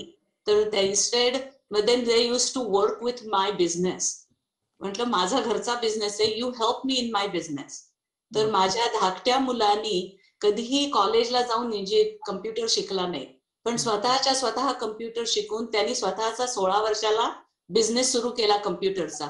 की लोकांच्या घरी त्यांच्या घरी त्यांना मित्रांना नेटवर्किंग पाहिजे होतं घरात. तर he will go and do that. Then एकदा त्यांनी कम्प्युटर घेतला, आमचा जुना कम्प्युटर सगळा तोडला मोडला आणि दुसरे लर्न केलं की how computer comes and then he build himself. He will order the part and build the computer and make the money like that. तर he will calling like his help like electronics म्हणून नाव दिलं बिझनेसला, flyers तयार केले. तर he has a business mentality आणि that is how they did it. आणि कॉलेजमध्ये पण एकदा ते कॉलेजसाठी म्हणून बाहेर पडले तेव्हाच बाहेर पडले, बाकी याच्याने नाही. पण मग त्याच्यानंतर प्रत्येक समर मध्ये they will do internships. They will not just come home on a vacation as such on a summer time. So एखादा आठवडा आले इकडे तिकडे, पण बाकी तर समर वगैरे मग त्यांचे इंटर्नशिप सुरू झाल्या जास्त. So they all are pretty successful. माझा धाकटा मुलगा आता करतो ना, नोकरी पण करतो आणि plus side by side business पण करतो रिअल इस्टेट मध्ये, दोन्ही मुलं. म्हटलं बिना तुला काय तिला कायम असायचे. काय कोणाचा तरी फोन वाजतोय. On vibrate. Yes Bina go ahead. So anyway, so माझ्या मुलीला ना पेट्स फार आवडायचे, तर तिला सारखा घरात कुत्री मांजरे आणायचे असायचे आणि मी काही तिला अलाव केलं नाही. शिकागोच्या वेदर मध्ये I didn't like that, you no, घरात त्यांना ठेवायला, यु नो. सो एनिवेज आमच्याकडे फिश होते, फिश टँक होता, बर्ड होते.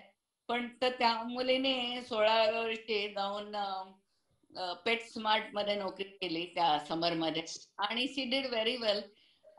16 वर्षाची होती. त्याच्या आधी तिने कॅन्डी स्ट्रायपर म्हणून हॉस्पिटलमध्ये व्हॉलंटिअर वर्क करायची 14 वर्षाची. म्हणजे तिला आवड होती त्याची, आणि मी त्यांना अलाव केलं तसं.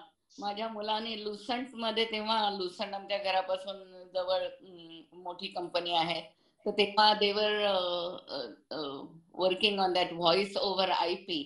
सो तो 16 वर्षाचा असताना माझी मैत्रीण तिथे मृणाल काम करायची. मृणाल म्हणाली की can Anand come and help in Spanish, तो शाळेत स्पॅनिश घेतो. So he work for Lucent in summer time. तो अशी कामं माझ्या मुलांनी केली, परंतु माझ्या मिस्टरांनी इतके छान त्यांना, म्हणजे जे काय ते पैसे मिळवतील काय त्या समर मध्ये, 1600 मिळवले, 2000 व्हॉटेवर. सो त्यांनी त्यांना तेव्हाच त्यांचे IRA अकाउंट काढायला लावले. Correct, exactly, same thing. They had their IRA accounts and they would put whatever they काय $2200 whatever that they had earned, and they would put all that money in there. आणि even in when they went in college, समर मध्ये जशी रेखा म्हणाली तशी ते internship करायचे, तर त्याचे जे काय $2,000-4,000 यायचे ना, तर they started. So by the time they finished college, they had over $10,000 in their IRA accounts, you know. So आणि he used to give them money. Okay, तू आज किती 1500 मिळवलेला या समर मध्ये, so I will write you a check for 1500. So but you put that your 1500 in IRA account. So त्यांना त्या ज्या सवयी लागलेल्या आहेत. So now they are at the age of 38 and 40.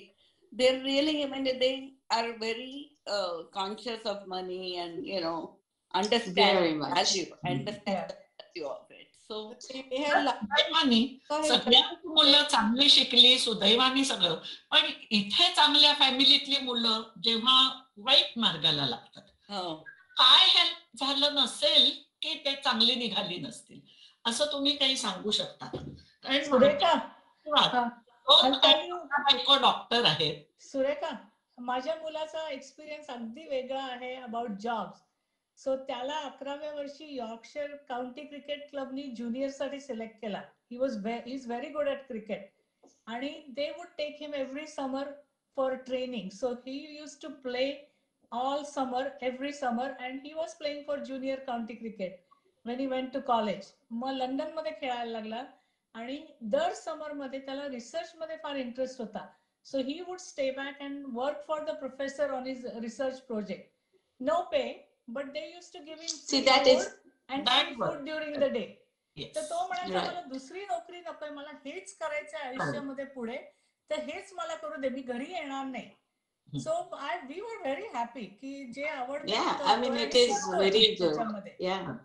So नोकरी तो म्हणायचा, I'm born in an Indian family. I'll be well looked after and guided by my parents. आता मी तुम्हाला सांगते की जेव्हा मी माझ्या मुलाचं जेव्हा लग्न झालं 2007 मध्ये, त्याचं एंगेजमेंट झाली, 8 मध्ये लग्न झालं, पण 7 मध्ये एंगेजमेंट झाली तेव्हा मी इंडियाला आले होते नोव्हेंबर मध्ये. की त्याची एंगेजमेंट इंडियाला झाली, कारण आई वडील इथे येऊ शकले नाही. तर मुलगी माझी सून जी आहे ती इंग्लंडची आहे आणि आई वडील तिचे इंग्लंडमध्ये असतात, पण ती इथे आली होती शिक्षणासाठी आणि तसं ते भेटले आणि त्यांनी डिसाईड केलं की बाबा आम्हाला लग्न करायचंय म्हणून. तर ते मी पुण्याला गेले. मी नोव्हेंबरमध्ये आम्ही पोहोचलो तिथे. डिसेंबरमध्ये लग्न एंगेजमेंट झाली. मी जानेवारी पर्यंत राहिले. तर माझ्या मुलांनी तेव्हा, because I was going to be gone from business for a longer period of time and he wanted to try it out business, so he had taken a sabbatical, 1 year sabbatical from his work at Boeing and he joined my business at that time. आणि त्यांनी केलं, पण नंतर तेव्हा त्याच वर्षी 2007 मध्ये मी 14 तारखेला इकडे आले, 15 तारखेला माझे वडील वारले आणि 31 तारखेला माझी आई वारली जानेवारीमध्येच लगेच. तर मला तो फार हे झाला. तर मी परत इंडियाला गेले आई वारली तेव्हा, आणि मग परत मी काही एप्रिल पर्यंत आले नाही. It took me a long time because within 15 days to lose both parents. माझ्या मुलांनी, तुम्हाला खरं नाही वाटणार, सगळं व्यवस्थित सांभाळलं इथे बिझनेस माझा. की अजून माझे जे काही क्लायंट्स होते, मोठे मोठे क्लायंट्स लाईक वेस्ट मॅनेजमेंट, हे ते सगळे अजून त्याच्याबद्दल विचारतात की बाबा how is Ravi doing with her. आणि मग आल्यानंतर मी परत आले एप्रिलमध्ये. तो म्हटला, ma'am your business is not my cup of tea, you can have it, your so back. आणि मग तो परत गेला बोईंग मध्ये कामाला. पण मुलं जेव्हा जरूर पडते ना, तेव्हा व्यवस्थित मदतीला येतात सगळ्या बाबतींमध्ये इथे पण, अशा याच्याने. आणि जरी आई वडिलांचा आम्हाला वरती कोणी elderly nobody was there, still they know how to respect and they miss that. They always say that I wish my grandparents were here more often. I wish I was with my cousins more often. That is the one thing we do miss here, is not having the family around.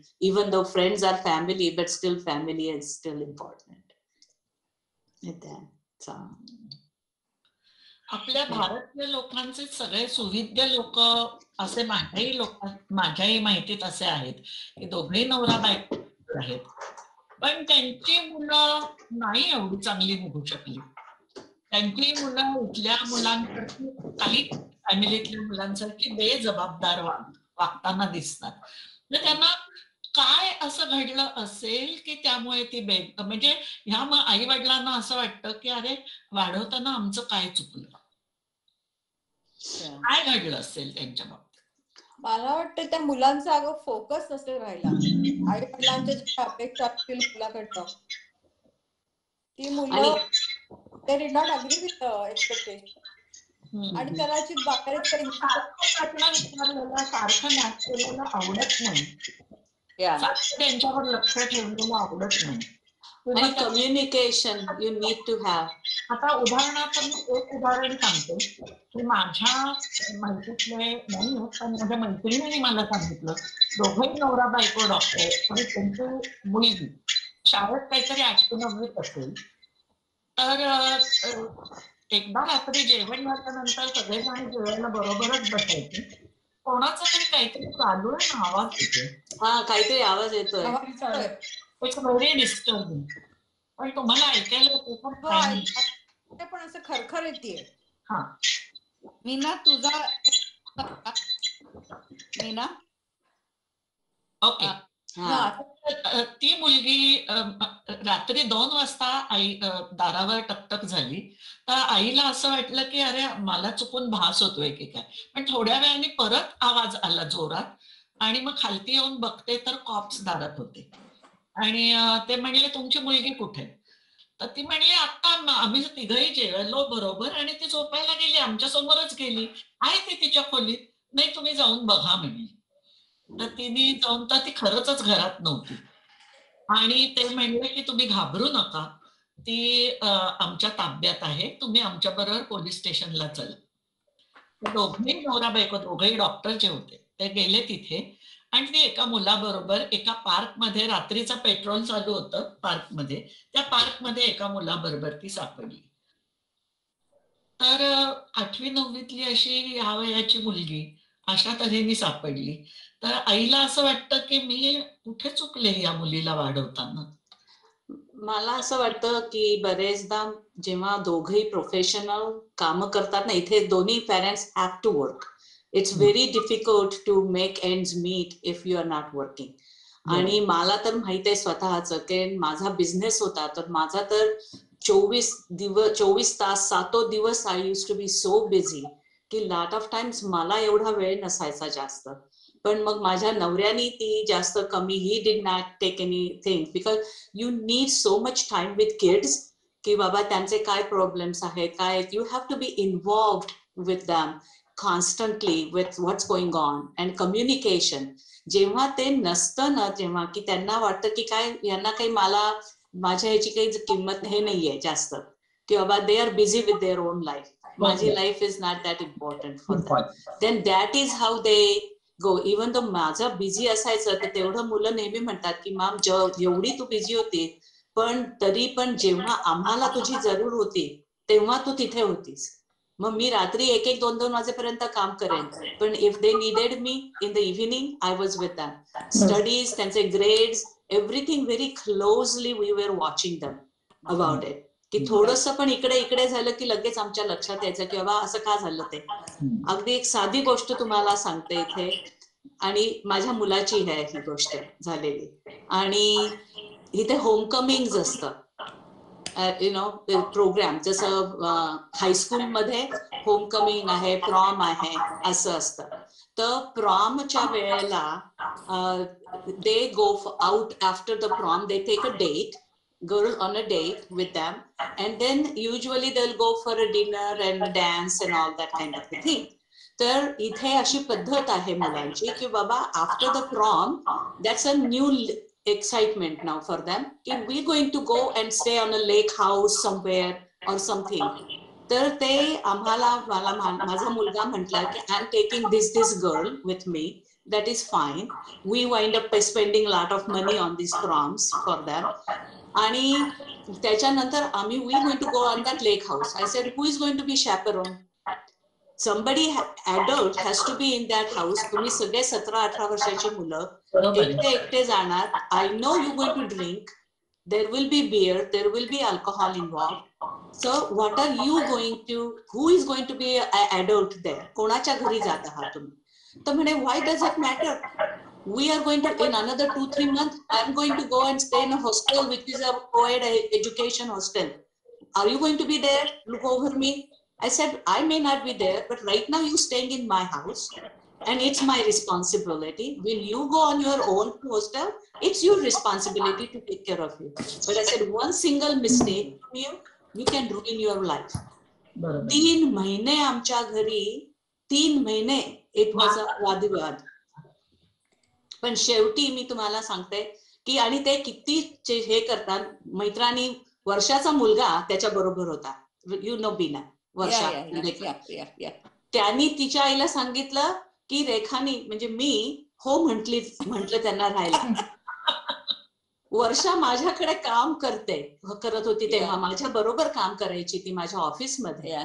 तर ती मला येऊन म्हणते, रेखा तू हो म्हंटलस? मी म्हंटल मी नाही हो म्हंटल, कारण मला रवीने येऊन सांगितलं, विराक्षाने हो सांगितलं, आणि तू मला नाही म्हणतेस. असे ते हे करायचे. तर मी तर त्याला सांगितलं, म्हटलं without chaperone you are not going. You want, I will come as a chaperone, I have no problem. तर शेवटी त्यांनी एकदा एका माणसाने फोन केला मला की बाबा, I am so and so, I have a lake house on Lake Geneva, and I would like the kids to go there, no problem, I will be there.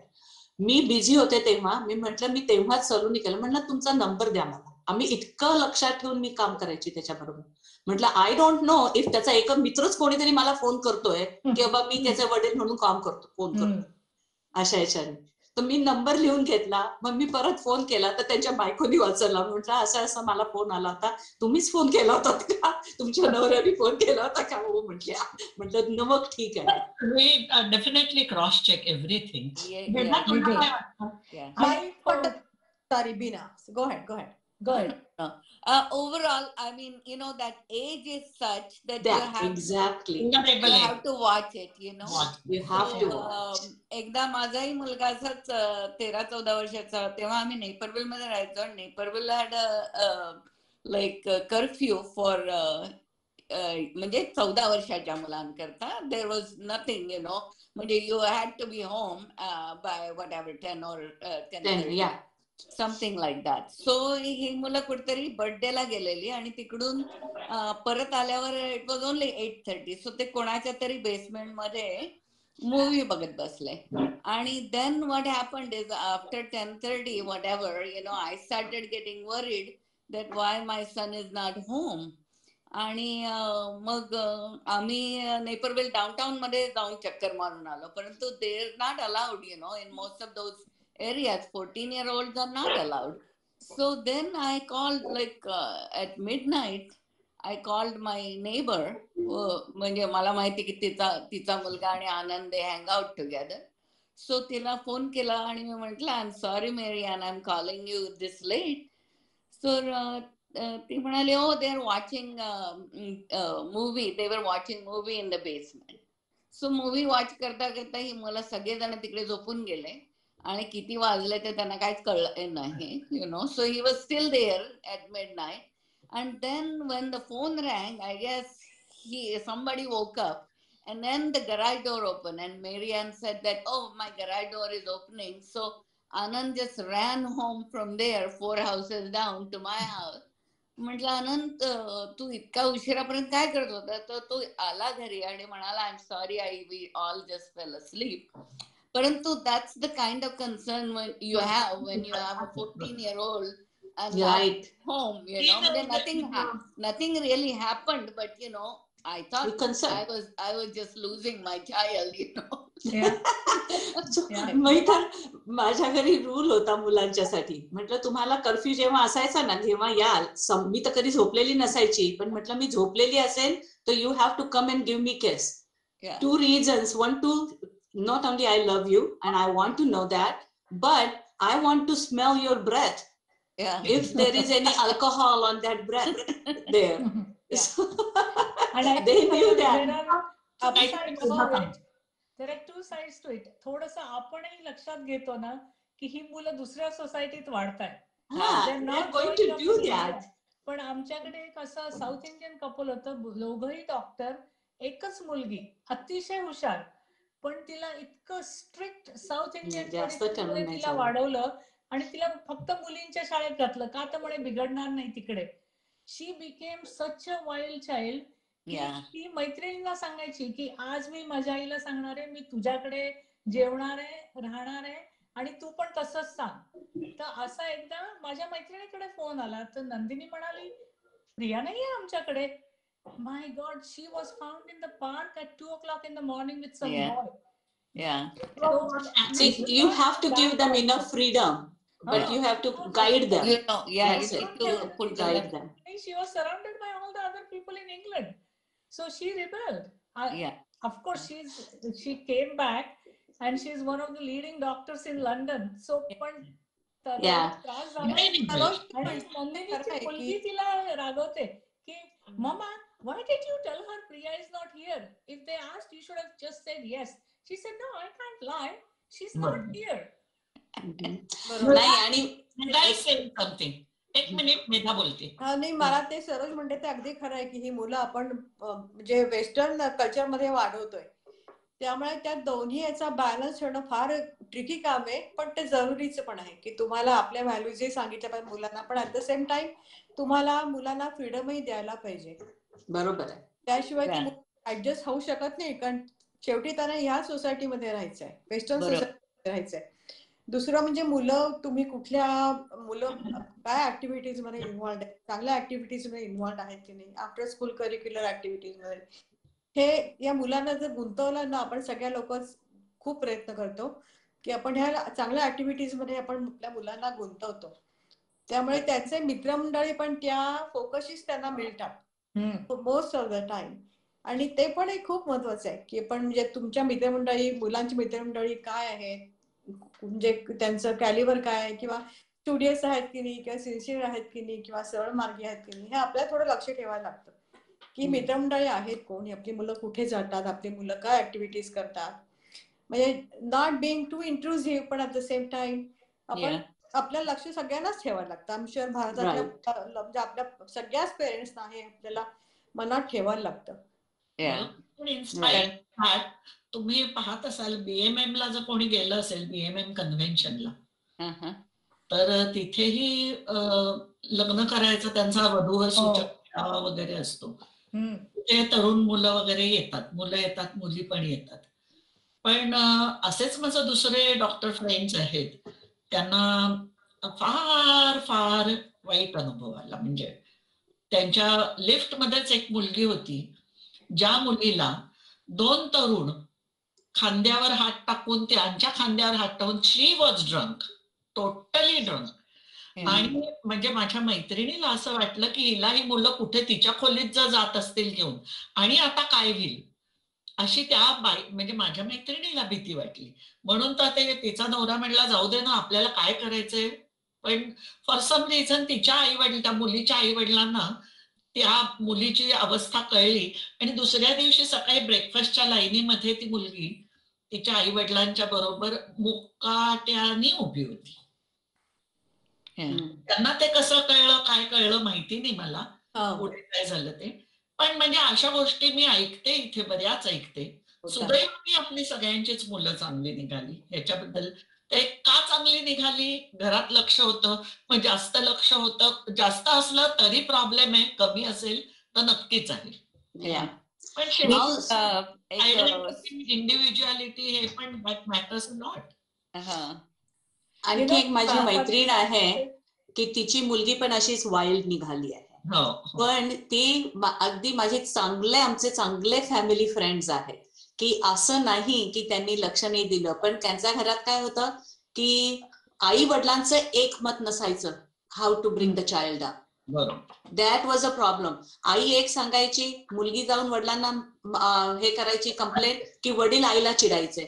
तर ते इतकं त्यांचं she was so manipulating then mom versus dad with him, की त्याच्यामुळे तिला control करणं यांना मुश्किल व्हायचं झालं होतं अगदी. की बरेच तिथं आई वडील 1 आठवड्यासाठी गेले होते, आमच्याकडे लक्ष ठेवायला 2 लोकांना सांगून गेले. She ended up having a wild party at home and getting the police involved and everything. So they, and now she's fine now, but at that age it is very much your mom and dad has to be on the same page. You cannot tell each other off in front of the kid. Whatever you have, you do it at all times. All the time. Exactly. Exactly. याच्यामध्ये funny side पण असते. आता आमचं एक Marathi friends आहेत London मध्ये, आणि त्यांच्या मुलांनी लोकल इंग्लिश मुलीशी लग्न ठरवलं. तर सुनीलचं एकच निघालं शेवटी, जरा चेहरा पडला. म्हटलं काय झालं रे?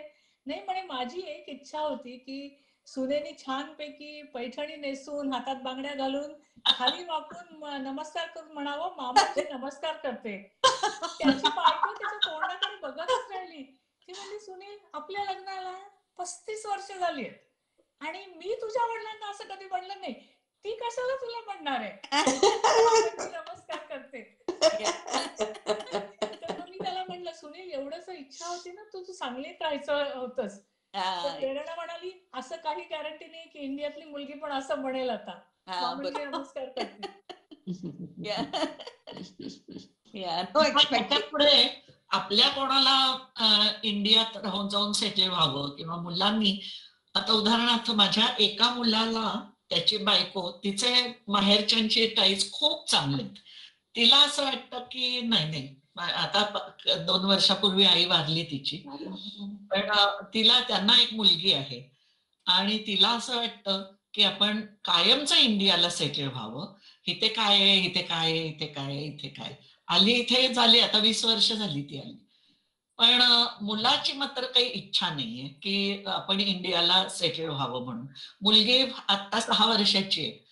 तर म्हणजे माहिती नाही, अशा काही सिच्युएशन्स आहेत का माहिती, की ज्यांना आता इंडियाला सेटल होण्यात काय प्रॉब्लेम आहेत किंवा असू शकतील, याच्या पुढे तिथे सेटल व्हायचं म्हणजे, किंवा तुमचं काय मत आहे? तुमच्या बहिणीत कोणी असे इथे राहून इंडियाला सेटल झालेत किंवा असं काही? मला एक गोष्ट सांगावीशी, म्हणजे माझी पण तशीच इच्छा होती. जेव्हा माझी पहिलीच जाईल तेव्हा मी पण तिने प्रयत्न केला. आम्ही प्रयत्न पण नाही केला कारण माझे सासू सासरे नेहमी इकडे यायचे. तर आणि माझे मिस्टर आर्किटेक्ट आहेत, तर त्यांना म्हणजे eventually start his on business तिकडे असं इच्छा होती इन द 80s. सो माझे सासरे यायचं, ते म्हणाले की रमेश तुला हे कधीच जमणार नाही कारण तुला हे पैसे चालायला येणार नाही, तुला सरळ सरळ बिझनेस करायची सवय झालेली आहे. That's the thing. That's the main problem. तर त्यामुळे तुला हे जमणार नाही हे त्यांनीच आम्हाला क्लॅरिटी दिली. त्यामुळे आम्ही कधी म्हणजे मग नंतर विचार पण नाही केला हा. सो जो हा डोक्यात होता विचार तो, तेव्हा मग आम्ही ठरवलं की इथेच आपल्याला मुलं वाढवायचे. सो इथेच आपण काय जी त्यांना संस्कृती देऊ शकतो म्हणून we decided to join Chinmaya Mission for them to learn. म्हणजे आणि आम्हाला सुद्धा बऱ्याच गोष्टी तिथे शिकायला मिळाल्या ज्या आपण शाळेमध्ये शिकू नाही शकलो कारण सेक्युलरिझममुळे आपल्याला शाळेत रिलिजन शिकवायला परवानगी नव्हती. तरी सुद्धा आपल्या पणनसूबाई सांगायच्या की 15वा अध्याय म्हटल्याशिवाय मी संस्कृतचा क्लास सुरू करणार नाही. पण that's the thing, you know, so they themselves will have to decide की आणि दोघांचं एक मत व्हायला हवं की जायचं की राहायचं. नाहीतर मग काय होतं की कायम एकाला असं वाटत राहणार ना की माझ्या मनासारखं झालं नाही. नाही, पण अशी माझ्या काही ओळखीत अशी 1-2 लोक आहेत की ती परत गेली इंडियाला, भारतात परत गेली, पण त्यांचा अपेक्षा भंग झाला आणि ती लोक पुन्हा परत आली. वाटलं होतं बरेच जणांचं असं झालं. त्यामुळे असंही मी ऐकलेलं आहे. आम्ही असं कधी विचार केला नाही. आणखी काय पहिल्या सुरुवातीला असं काही वर्ष वाटायचं की आपण जावं की नाही असं द्विधा मनस्थिती होती. पण ओव्हर द इयर्स मग मी इथे खूप म्हणजे सेटल झालो. आम्ही दोघं इथे खूप सेटल झालो. मग मी सेटल झाले आणि आता हे मला माझं घर वाटतं. मला जो कोणी 1 महिना 2 महिने झाले की you are ready to come back. आता वाटतं की अमेरिका हे आपलं घर आहे. आता मुलं वगैरे पण इथेच राहतात ना, तर मुलांच्या मुळे ग्रँड चिल्ड्रनच्या मुळे we don't feel like going back to India. आणि आता तर आई वडील नसले ना की मग फारच प्रॉब्लेम. फरक पडतो. आई वडील नसले की मग इंडियाला जायची इच्छा होत नाही एवढी जेवढी आधी असायची. आधी मी दरवर्षी यायची इंडिया. तुम्हाला सेकंड क्लास सिटीजन वागवलं गेलं किंवा असं काही लक्षात? कधीच नाही, कधीच नाही. Never. May be because of the profession असेल किंवा काही असेल. Your right. चांगलं प्रोफेशन आपले लोक शिकलेले असतात हे त्यांनाही कळून चुकले, पण त्यांना काही माहिती नाही. उदाहरणार्थ मॉलमध्ये तुम्ही कोण आहात हे तुम्हाला माहिती, त्यांना काय माहिती तुम्ही कोण आहात. बरोबर. राईट. तुमच्या वेगळ्या दिसण्यामुळे केवळ तुम्ही त्यांच्यासारखे नाही दिसत, याच्यामुळे कधीच नाही. मॅटर ऑफ फॅक्ट सगळ्यांना माहितीये साधारण brown colour skin like Indians or Asians even they all are very smart people and they are all in a higher income people here. So they always have a respect for them. त्यामुळे द्वेष पण होतो इथे. त्यामुळे माझे एक friends आहेत, दोघंही नवरा बायको डॉक्टर आहेत. आपल्या पुण्याचीच ती आहे आणि औरंगाबादचे ते डॉक्टर आहेत. त्यांनी इतकं सुंदर घर घेतलं होतं आणि व्हेरी अफ्लुएंट कम्युनिटी, पण त्यांच्या घराबाहेर कायम घाण आणून ठेवलेली असायची, त्यांच्या बॉक्सची मोडतोड केली जायची किंवा असं काहीतरी त्यांना व्हेरी अनयुज्युअल. We never. दोघेही डॉक्टर्स आहेत आणि तेही असेच 60-70च्या मध्ये कधीतरी आलेले आहेत तिकडे. त्या अफ्लुएंट सोसायटीमध्ये सुद्धा त्यांना असं वेगळं वागवलं जायचं. I have never heard that. I've never heard of it because we end up buying houses like you say in affluent suburbs. And there is a lot of awareness of Indians being so good, so you never come across it. Exactly. But going back to retirement, I never felt I wanted to go back because I was so happy with my job. But for retirement, both of us thought की आम्ही पुण्यात जाऊन राहू. So we explored that की घर बांधायचं, सगळं करायचं. आणि my husband is the only child, so he struggled with looking after his parents later on when one by one they started getting sick. So माझा मुलगा मला म्हणाला, because he left England, came to America 20 years ago. He said there was one continent between you and your parents and it was still hard. He said, why are you putting more distance between me and you in your old age? Yeah. He said, you want me to go through the same thing that you went through with your parents. बरोबर आहे, I know.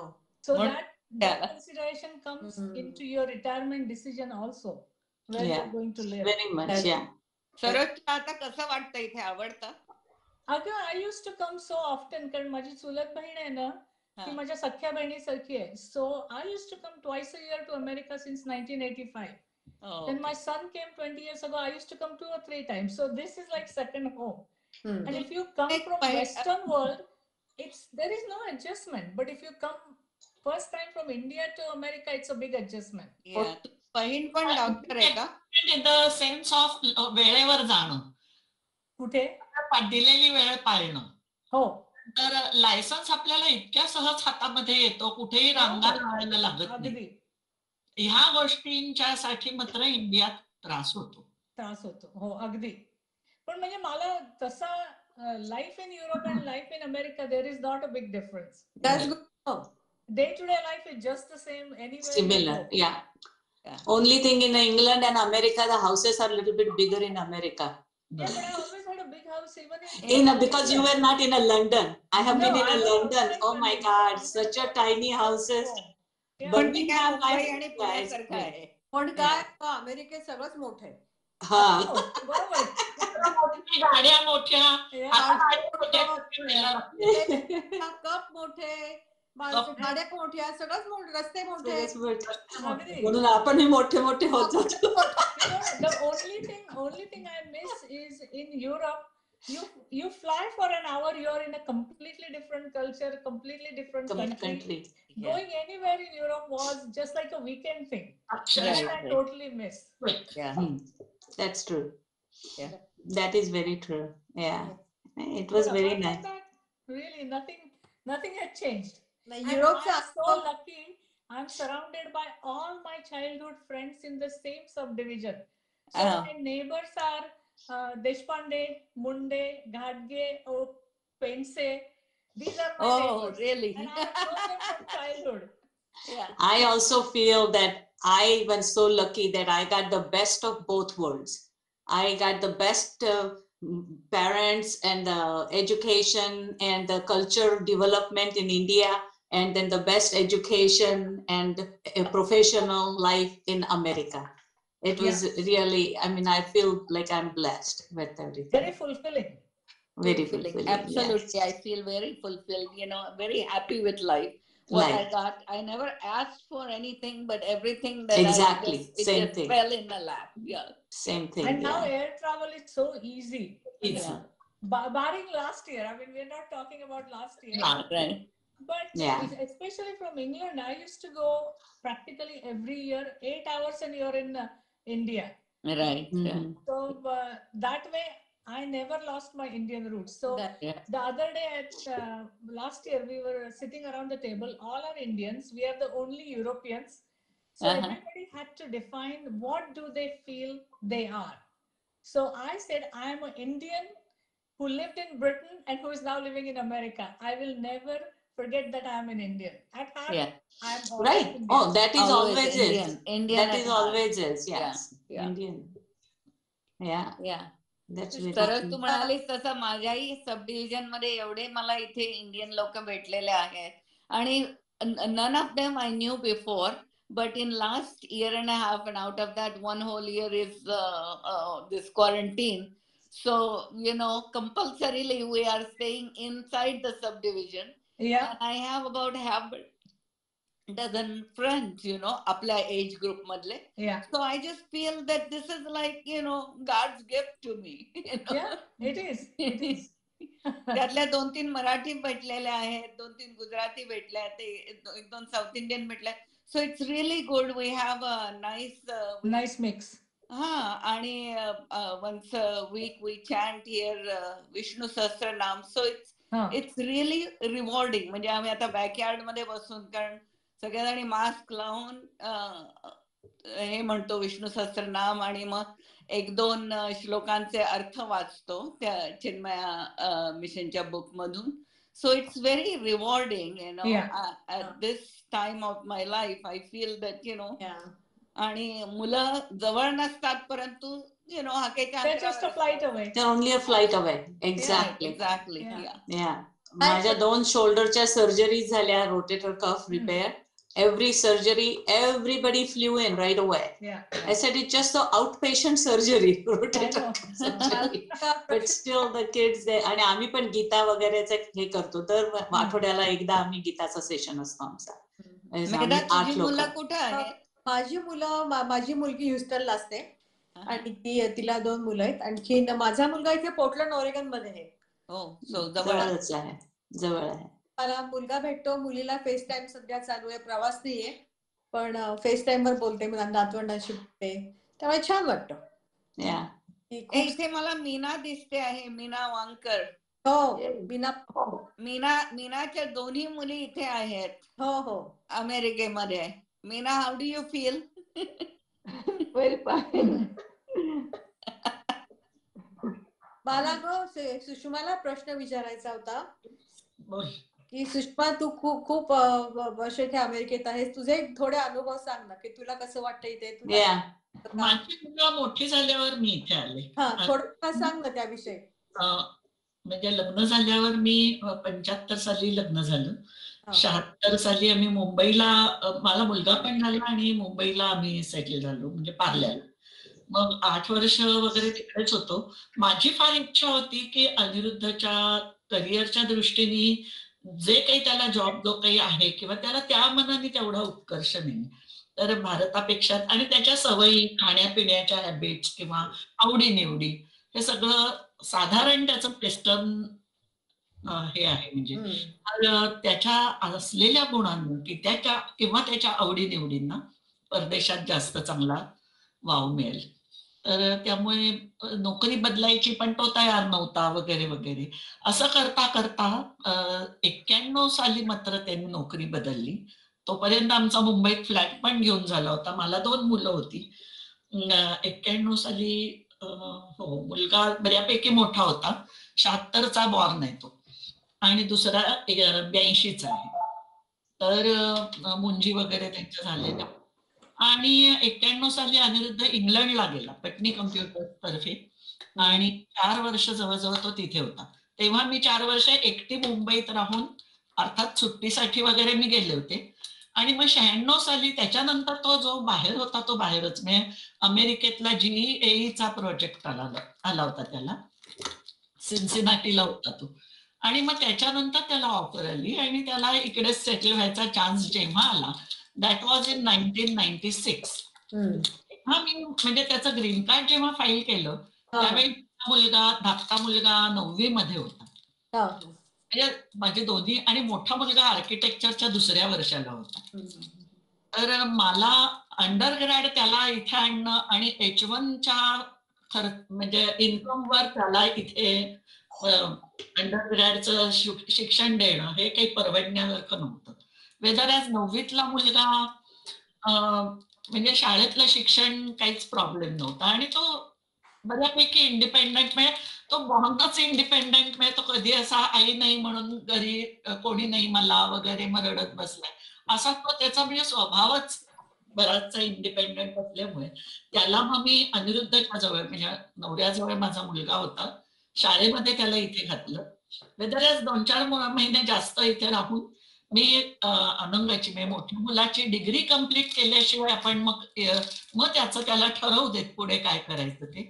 त्याला जर शिकायचं असेल तर तो येईल, त्याला नसेल पुढे म्हणजे तिथेच राहायचं असेल तर लेट हिम डिसाईड. आणि मी 2000 सालपर्यंत त्याचं शिक्षण पूर्ण होईपर्यंत मी तिथे राहिले. आणि मग त्यावेळेला मात्र त्याला असं आता आईही तिकडे जाणार, वडीलही तिकडे आहेत, मग मी पोस्ट ग्रॅज्युएशन करायला म्हणून तिकडे जातो. अशा यांनी मग आम्ही 4घंही इकडेच 2000 सालपासून आहे. त्यामुळे मला मुलं वाढवताना तुम्हाला जे प्रॉब्लेम्स आले की आपल्या कल्चर मध्ये कसं काय त्यांना आहे, तर माझी मुलं ऑलरेडी तिथे मोठी झाली होती, त्यामुळे बऱ्या वाईटाची त्यांना चांगली जाण होती. पुढे हा शिकायला आला तेव्हा याचं तर मोठ्याचं तर लग्न ठरलेलं होतं, त्यामुळे त्याची होणारी बायकोही त्याच्या बरोबर शिकायला पुढे, मग त्यांनी MIS आणि MBA इथे केलं. आणि धाकट्या मुलाचं तर पेटंटो इथे इंजिनियर झाला. मास्टर्स केलं त्यांनी आणि त्याच्या नावावर एक पेटंट आहे. आणि मिशिगन स्टेट, पूर्ण मिशिगन स्टेटचा गोकार्टचा तो स्टेट चॅम्पियन 3 वर्ष होता. आणि आता दोघंही सॅन होजेला आहेत. तेव्हा मला तुमच्यासारखे असे अनुभव असे नाहीत की मुलांना इथे मी वाढवू कशी किंवा नाही. पण माझ्या धाकट्या मुलाला मात्र असं वाटायचं की बाकीचे मुलं मला चिडवतील आणि अजूनही आई वडिलांच्या बरोबर मी राहतो. म्हणजे तेव्हा तो इंजिनियर झालेला होता, पण मी त्याला एकटं राहायला द्यायला म्हणजे माझी हरकत होती. तो कमवताही झालेला होता, पण तरी माझी तयारी नव्हती. मग ते मी त्याच्यापासून फार लांब, तो 9वीत असताना इथे राहिला. बरोबर. ड्रायव्हिंग शिकला हे मला माहिती पण नाही. बापरे. आणि कसं शिकला काय, म्हणजे अदरवाईज मी सुद्धा माझ्या बाकीच्या लोकांनी जसं प्रोटेक्टिव्ह राहिली की नाही मी तुला एकट्याला गाडी देणार नाही, मी आत्ताच तुला एकट्याला गाडी देणार नाही, तर मी पण तसंच कदाचित केलं असतं. तो दिसायचा पण खूप छोटूसा आणि नाजूक फार स्वीट दिसायचा. आणि इव्हन जेव्हा त्याला जॉब लागला ना तेव्हा सुद्धा क्रायसलर मध्ये तो होता. तर त्याला ते एंट्रन्स वाली बाई कोण एंट्रन्स वर बसायची, तुझं लायसन्स आधी दाखव, रोज मजेत म्हणायची. लायसन्स दाखव, तू छोटा दिसतोयस, तुझ्याकडे लायसन्स आहे का? पण I think I would have done the same thing की मी तुला आत्ताच गाडी देणार नाही. मी आले तेव्हा ऑलरेडी गाडी चालवायला लागला होता. तर सुरेखाने जसं सांगितलं तसं मध्यंतरीच्या म्हणजे 2000च्या काळामध्ये विसा झाल्यानंतर म्हणजे टुरिस्ट विसाच किंवा H4 विसा होता तेव्हा. तर माझा मोठ्या मुलाला मी म्हटलं की तू जा, मी येत नाही, तू जा, कारण मग पुढे तुला जायला मिळेल नाही मिळेल आत्ताच काही सांगता येत नाही. म्हणून एका सुट्टीत मी त्याला पाठवलं होतं इकडे अमेरिकेला.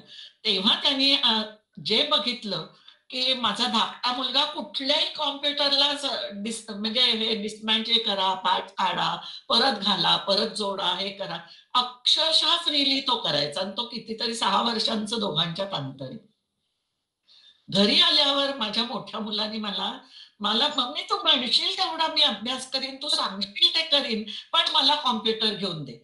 म्हणून त्यांनी, आता आमच्याकडे घरी कॉम्प्युटरही नव्हता, ते दिवस तेवढे नव्हतेच की इंडियात सगळ्यांच्याकडे घरी कॉम्प्युटर असेल किंवा असं. आर्किटेक्चर करत होता. त्याच्या मित्रांना जमवून त्यांनी कमीत कमी खर्चामध्ये कॉम्प्युटर असेंबल केला. तो म्हणला अरे मी पाहतो की कुठलाही पाठ काढतो, कुठलाही पटकन, त्याच्यात मोडण्यासारखं अगं काहीच नसतं, असं एक त्यांनी मला कॉन्फिडेंटली सांगितलं. आणि घरी असेंबल केला कॉम्प्युटर आणि मग तेव्हापासून तो वापरायला लागला. म्हणजे बऱ्यापैकी माझे अनुभव वेगळे. पण येस, धाकटा मुलगा मात्र माझ्याकडे हट्ट करायचा की मी एकटा राहतो. पण मी काही त्याला, इंजिनियर झाला होता, मास्टर्सही झालं होतं त्याचं. आणि छोटे छोटे सुरुवातीचे तेव्हा ग्रीन कार्ड व्हायचं होतं, पण फाईल केलं होतं, त्यामुळे जॉब करता येणं शक्य होतं. त्या पिरियड मध्ये त्यांनी टीचर्स असिस्टंट वगैरे असे जॉब केले होते. पण या मुलांनी साधारण 23-24 वर्षाचा असतानाच घर घेतलं इथे. त्याचा पगार तो घरात इन्व्हेस्ट करायचा. आता तो राहिला एकही दिवस नाही तिथे. मग ते त्यांनी भाड्याने घेतलं. मग नंतर त्यांनी डे ट्रेडिंग म्हणून जे असतं ते शिकून घेतलं. तर आता तर तो 6 महिने तो जर्मनीला होता. शेफलर म्हणून कंपनी, तिथे काम केलं आणि मग नंतर सॅन होजेला. आणि त्याच्या नावावर जे पेटंट आहे, आता तो पेटंटही विकतो आणि जॉबही करतो छोटा. मोठ्या मुलाला NIH म्हणजे नॅशनल इन्स्टिट्यूट ऑफ हेल्थ म्हणून त्यांचं बेस्ट परफॉर्मन्सचा अवॉर्ड मिळाला. आता तो ओरॅकल मध्ये काम करतो.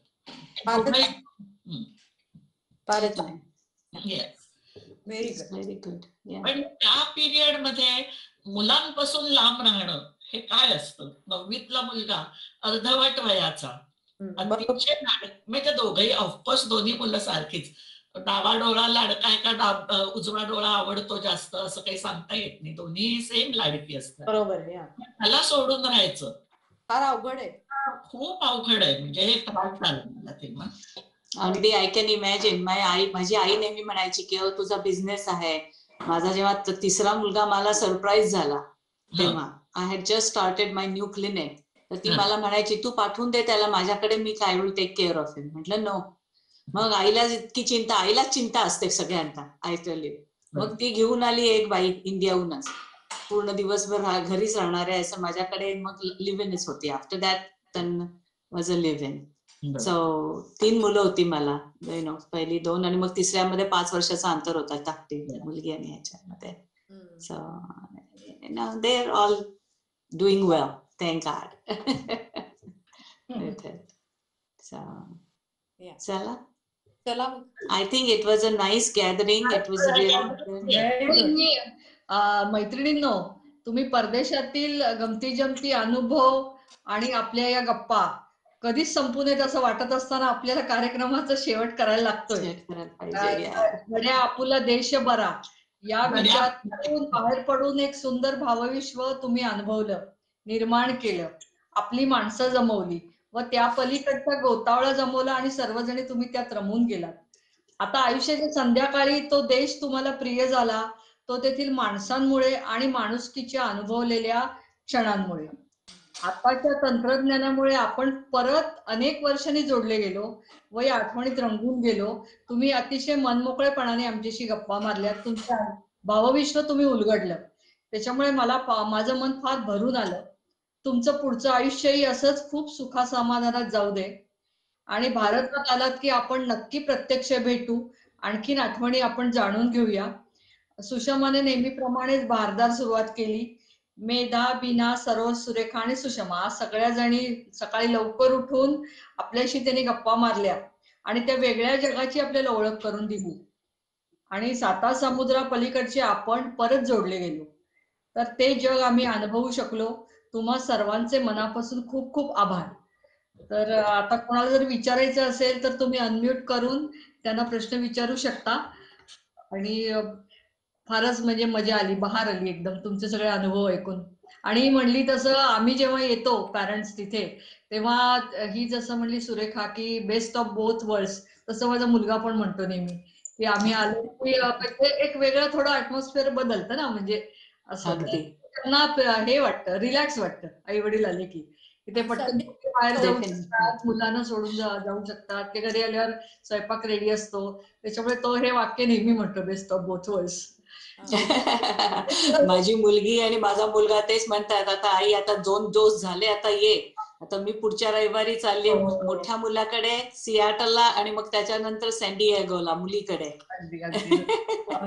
सगळी मुलं ही अमेरिकेतच आहेत का गो? माझी शिकागोला आहे, नेपरविल आत्ताही म्हणली ना, नेपरविलला आहे आणि मुलगी न्यू जर्सीला आहे. बर, ओके.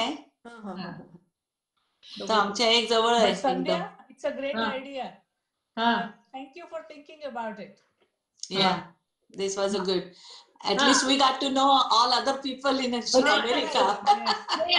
गंमत कशी होते, आपण गेट टुगेदर इथे इंडियात केलं तरी एवढा वेळ आपल्याला बोलायला नाही मिळत. त्यामुळे या टेक्नॉलॉजीमुळे आपण खूप एकमेकांना म्हणजे समजून घेऊ शकतो, कोणी कोणी काय काय कार्य केलंय, काम काय केलंय ते आपल्याला छान म्हणजे कळतं अशा ऑनलाईन मीटिंगमुळे. त्याच्यामुळे तुझ्या करिअर विषयी, तुझ्या वाटचालीविषयी मला जाणायला खूप आवडेल. अगं तुझे आजोबा आमचे डायरेक्टर होते. हो, माहितीये मला अगं. पण तुझ्या कामाविषयी, तुझ्या अनुभवाविषयी मला खूप इच्छा मला सांगितलेलं आहे की मी आता सुरुवात केली आहे. कोविडमुळे मला ऑफिसमध्ये खूप माहिती आहे ना, कारण आमच्या खूप डिव्हिजन्स होत्या आणि आमचं तू कदाचित आली असती मेधा ऑफिसमध्ये. मी आलेली आहे ऑफिसमध्ये, लहानपणी आलेली आहे. बरोबर. तुला एक सांगू का, आम्ही ज्या वेळेला मेडिसिनला गेलो त्यावेळेला इंजिनिअरिंग मध्ये मुली जाणं फार कमी होतं. तुझे अनुभव त्या दृष्टीने आम्हाला ऐकायचे की तू मुलगी असून इंजिनिअरिंग घेतलंस. आम्ही 7 जणी होतो आणि खरं सांगू का, मला काही कळत नव्हतं की इंजिनियर व्हायचं का काय व्हायचं. पण माझी एक मैत्रीण माधुरी म्हणून होती, तर तिचे वडील टेक्निकल डायरेक्टर होते एज्युकेशनचे, तर त्याच्यामुळे ती इंजिनिअरिंगला जाणार होती. त्याच्यामुळे मी घरी सांगितलं की मी पण जाणार आहे, एवढंच. ह्याच्या पलीकडे काही म्हणजे त्याचं माहिती नव्हतं मला. हो ना. आई वडील पण म्हणले की ठीक आहे जा, त्यांना पण काही कळत नव्हतं, त्याच्यामुळे मी पण Sandhya, time didn't change for me and my husband either. जेव्हा आमच्या मुलांनी काय करायचं, मी म्हटलं Aadit you become either doctor और engineer, we don't know anything beyond that. अक्षरशः तसंच आहे. असंच होतं, आम्हाला काहीच माहित नव्हतं ना. तर दॅट इज व्हॉट हॅपन. माझी मुलगी गेली, शी बिकेम अ इलेक्ट्रिकल इंजिनियर, कारण माझ्या नवऱ्याने सांगितलं अगं electrical will be better for you. मोठे मोठे मेकॅनिकल मध्ये फार मोठं उचलावं लागतं, हे करावं लागतं, म्हणून ती बनली इलेक्ट्रिकल इंजिनियर. पण मग नंतर 1 वर्ष काम केलं आणि ती म्हटली this is not for me. Then she went became a lawyer. अमेरिकेमध्ये या गोष्टी खूप शक्य आहेत ग. अमेरिकेमध्ये any age you can learn anything. असं ते खूप मला त्याच्यामुळे त्या देशाचं एक कौतुक वाटतं. झाला इंजिनियरची मास्टर्स करून मग म्हटलं no, but I was destined to be a mathematician, so let me go and do math. मुलं बरेच करतात तसं. कारण माझ्या मुलाचा मित्र आहे तो सीओईपीतच होता आणि त्याला जायचं होतं अकाउंटन्सीला, पण सगळ्यांनी सांगितलं की छे छे छे. तो हुशारही खूप होता. तो तिथनं अमेरिकेत आला आणि त्याने तिथे सीए केलं. त्याची जी इच्छा होती ती तिथे पूर्ण करून तो आता सीएचं काम करतो. म्हणजे त्यांनी मेकॅनिकल सोडूनच दिलं पूर्ण. कम्प्लिटली माझं बरोबर झालं ना ते तिकडे फिजिकल खूप थेरपी केलं. मला ते खूप म्हणजे ते विश्व मला जग खूप आवडतं. खरं सांग, म्हणजे असं काही नाही की भारत हे आहे, पण हे फ्रीडम तुमच्याकडे. मला या एजला वाटलं डॉक्टर व्हावं. माझा मोठा मुलगा आर्किटेक्ट झाला इंडियामध्ये आणि त्यांनी एमआर्ट साठी ऍडमिशन घेऊन तो इकडे आला आणि दोघांनाही म्हणजे सुप्रियाला सुनेला होणाऱ्या आणि मोठ्या मुलाला दोघांना जिथे एका ठिकाणी ऍडमिशन मिळाली तिथे त्यांनी साऊथ फ्लोरिडाला मिळाली त्यांना, तिथे तो गेले. तिथे गेल्यावर त्यांना कळलं की हा एमआर्टचा कोर्स 4 वर्षाचा आहे. तर तो म्हणला आम्हाला वाटलं 2च वर्षाचा आहे, आम्ही त्या तयारीने आलो आणि एवढी फी आम्ही 4 वर्ष कोण फी भरत बसेल आणि एवढे वर्ष कोण शिकेल, तर आम्हाला लाईन बदलता येईल का? हो, एकदा इथे आल्यानंतर आणि ऍडमिशन मिळाल्यानंतर तुम्हाला जी लाईन घ्यायची ती तुम्ही घेऊ शकता. अशा यांनी त्यांनी master of information sciences he line choose केली. मग सुप्रियाने तीच घेतली. मग त्यांनी MIS केलं आणि MBA पण नंतर केलं. MBAच्या वेळेला त्यांना असं वाटलं की अरे आपण कुठे आर्किटेक्ट, कुठे MIS, कुठे MBA, आणि MBAच्या वेळेला त्यांनी इकॉनॉमिक्स घेतलं. इकॉनॉमिक्स मध्ये तो म्हणला आमच्या आर्किटेक्चरच्या लाईनला इकॉनॉमिक्सचा फारसा संबंध आला नाही, त्यामुळे सगळं सुरुवातीला डोक्यावरून जायचं, काहीही समजत नाही. आणि का त्रास झाला तो म्हणलं कुठून झक मारली आलो, काय आपण काय तिथे चांगलं इंडियात सुखात होतो अगदी, कशाला इथे आलो असं. पण नंतर शिकत गेलो तसं आवडतही गेलो आणि उपयोग ऍप्लिकेशन चांगलं झालं शिक्षणाचं. म्हणजे मी शिकागोला डाऊनटाऊन मध्ये मी 1-2 महिने राहत होते मुलाबरोबर. तर मी आपल्याशी फिरायला जायची संध्याकाळी, तर तिथे किती ओल्ड लोक शिकत असायचे. त्या काचेच्या विंडोत मी बघायची शिकतात तरी काय, म्हातारे. बापरे, किती कौतुक आहे म्हटलं या लोकांचं की काहीतरी शिकतायत म्हणजे लर्निंग. पण काय माहितीये का ग संध्या, तू म्हणतेस ते अगदी खरं की या देशामध्ये ना तुम्हाला इतका फ्रीडम आणि ओपन माइंडेडनेस आहे की तुम्ही केव्हा कधी काहीही शिकू शकता.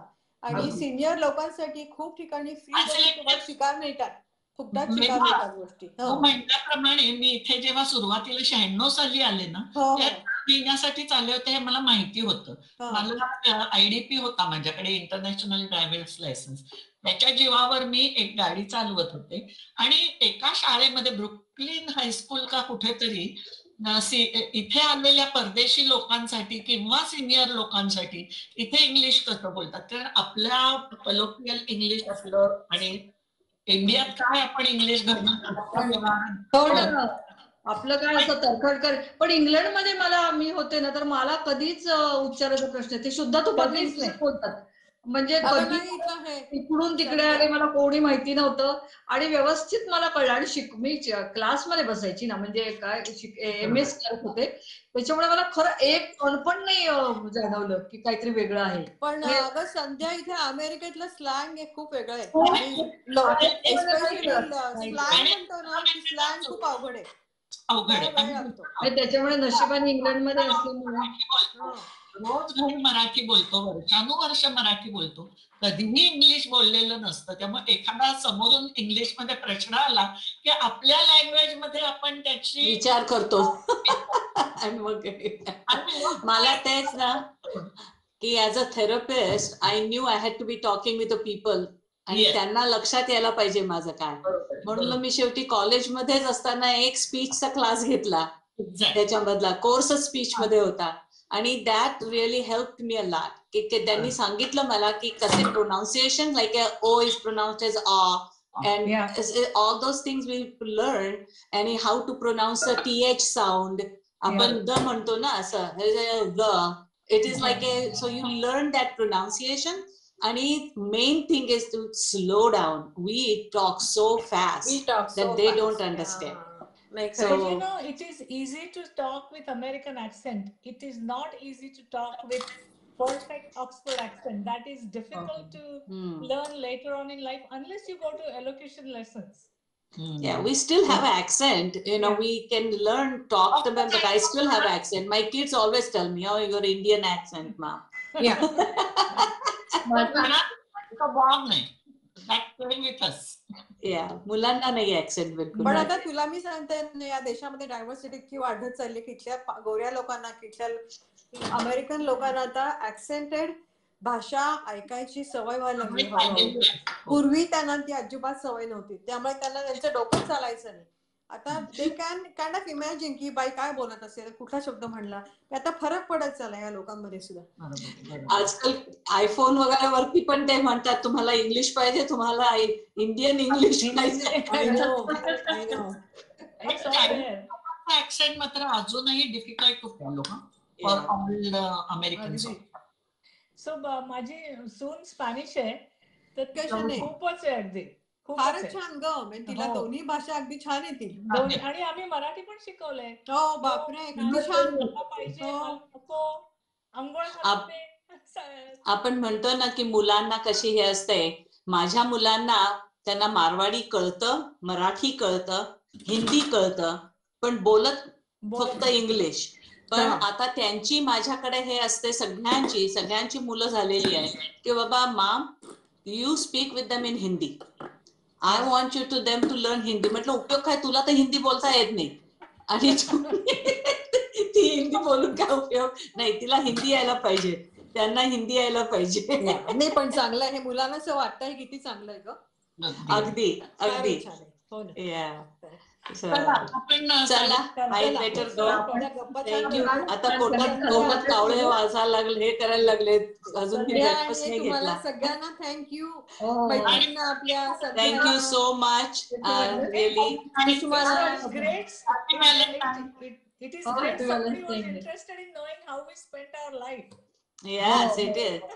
अगदी अगदी. आणि आपले सगळे आणि आता परत तुम्ही कधी याल तर सांगा. इंडियामध्ये, अमेरिकेमध्ये नेपरविलला वगैरे आहे कुठेही जवळपास. मी तर बर्रिज मध्ये राहते, तर अगदी यु नो प्लीज.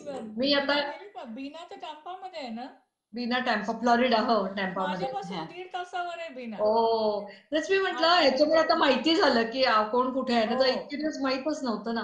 आणि तुम्ही इतक्या अर्ली एज मध्ये गेलात की जेव्हा फोन नव्हते, इंडियन काही कळत नव्हतं.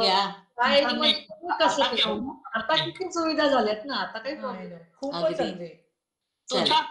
चला मग भेटूयात पुन्हा. हो, नक्की नक्की. परत भेटूया. Happy Valentine's day. हो, हॅपी व्हॅलेंटाईन्स डे. अगदी अगदी. अच्छा, ऑरेंज घातले. तुझ्या सर्जरीचं काय ठरलं? गेली.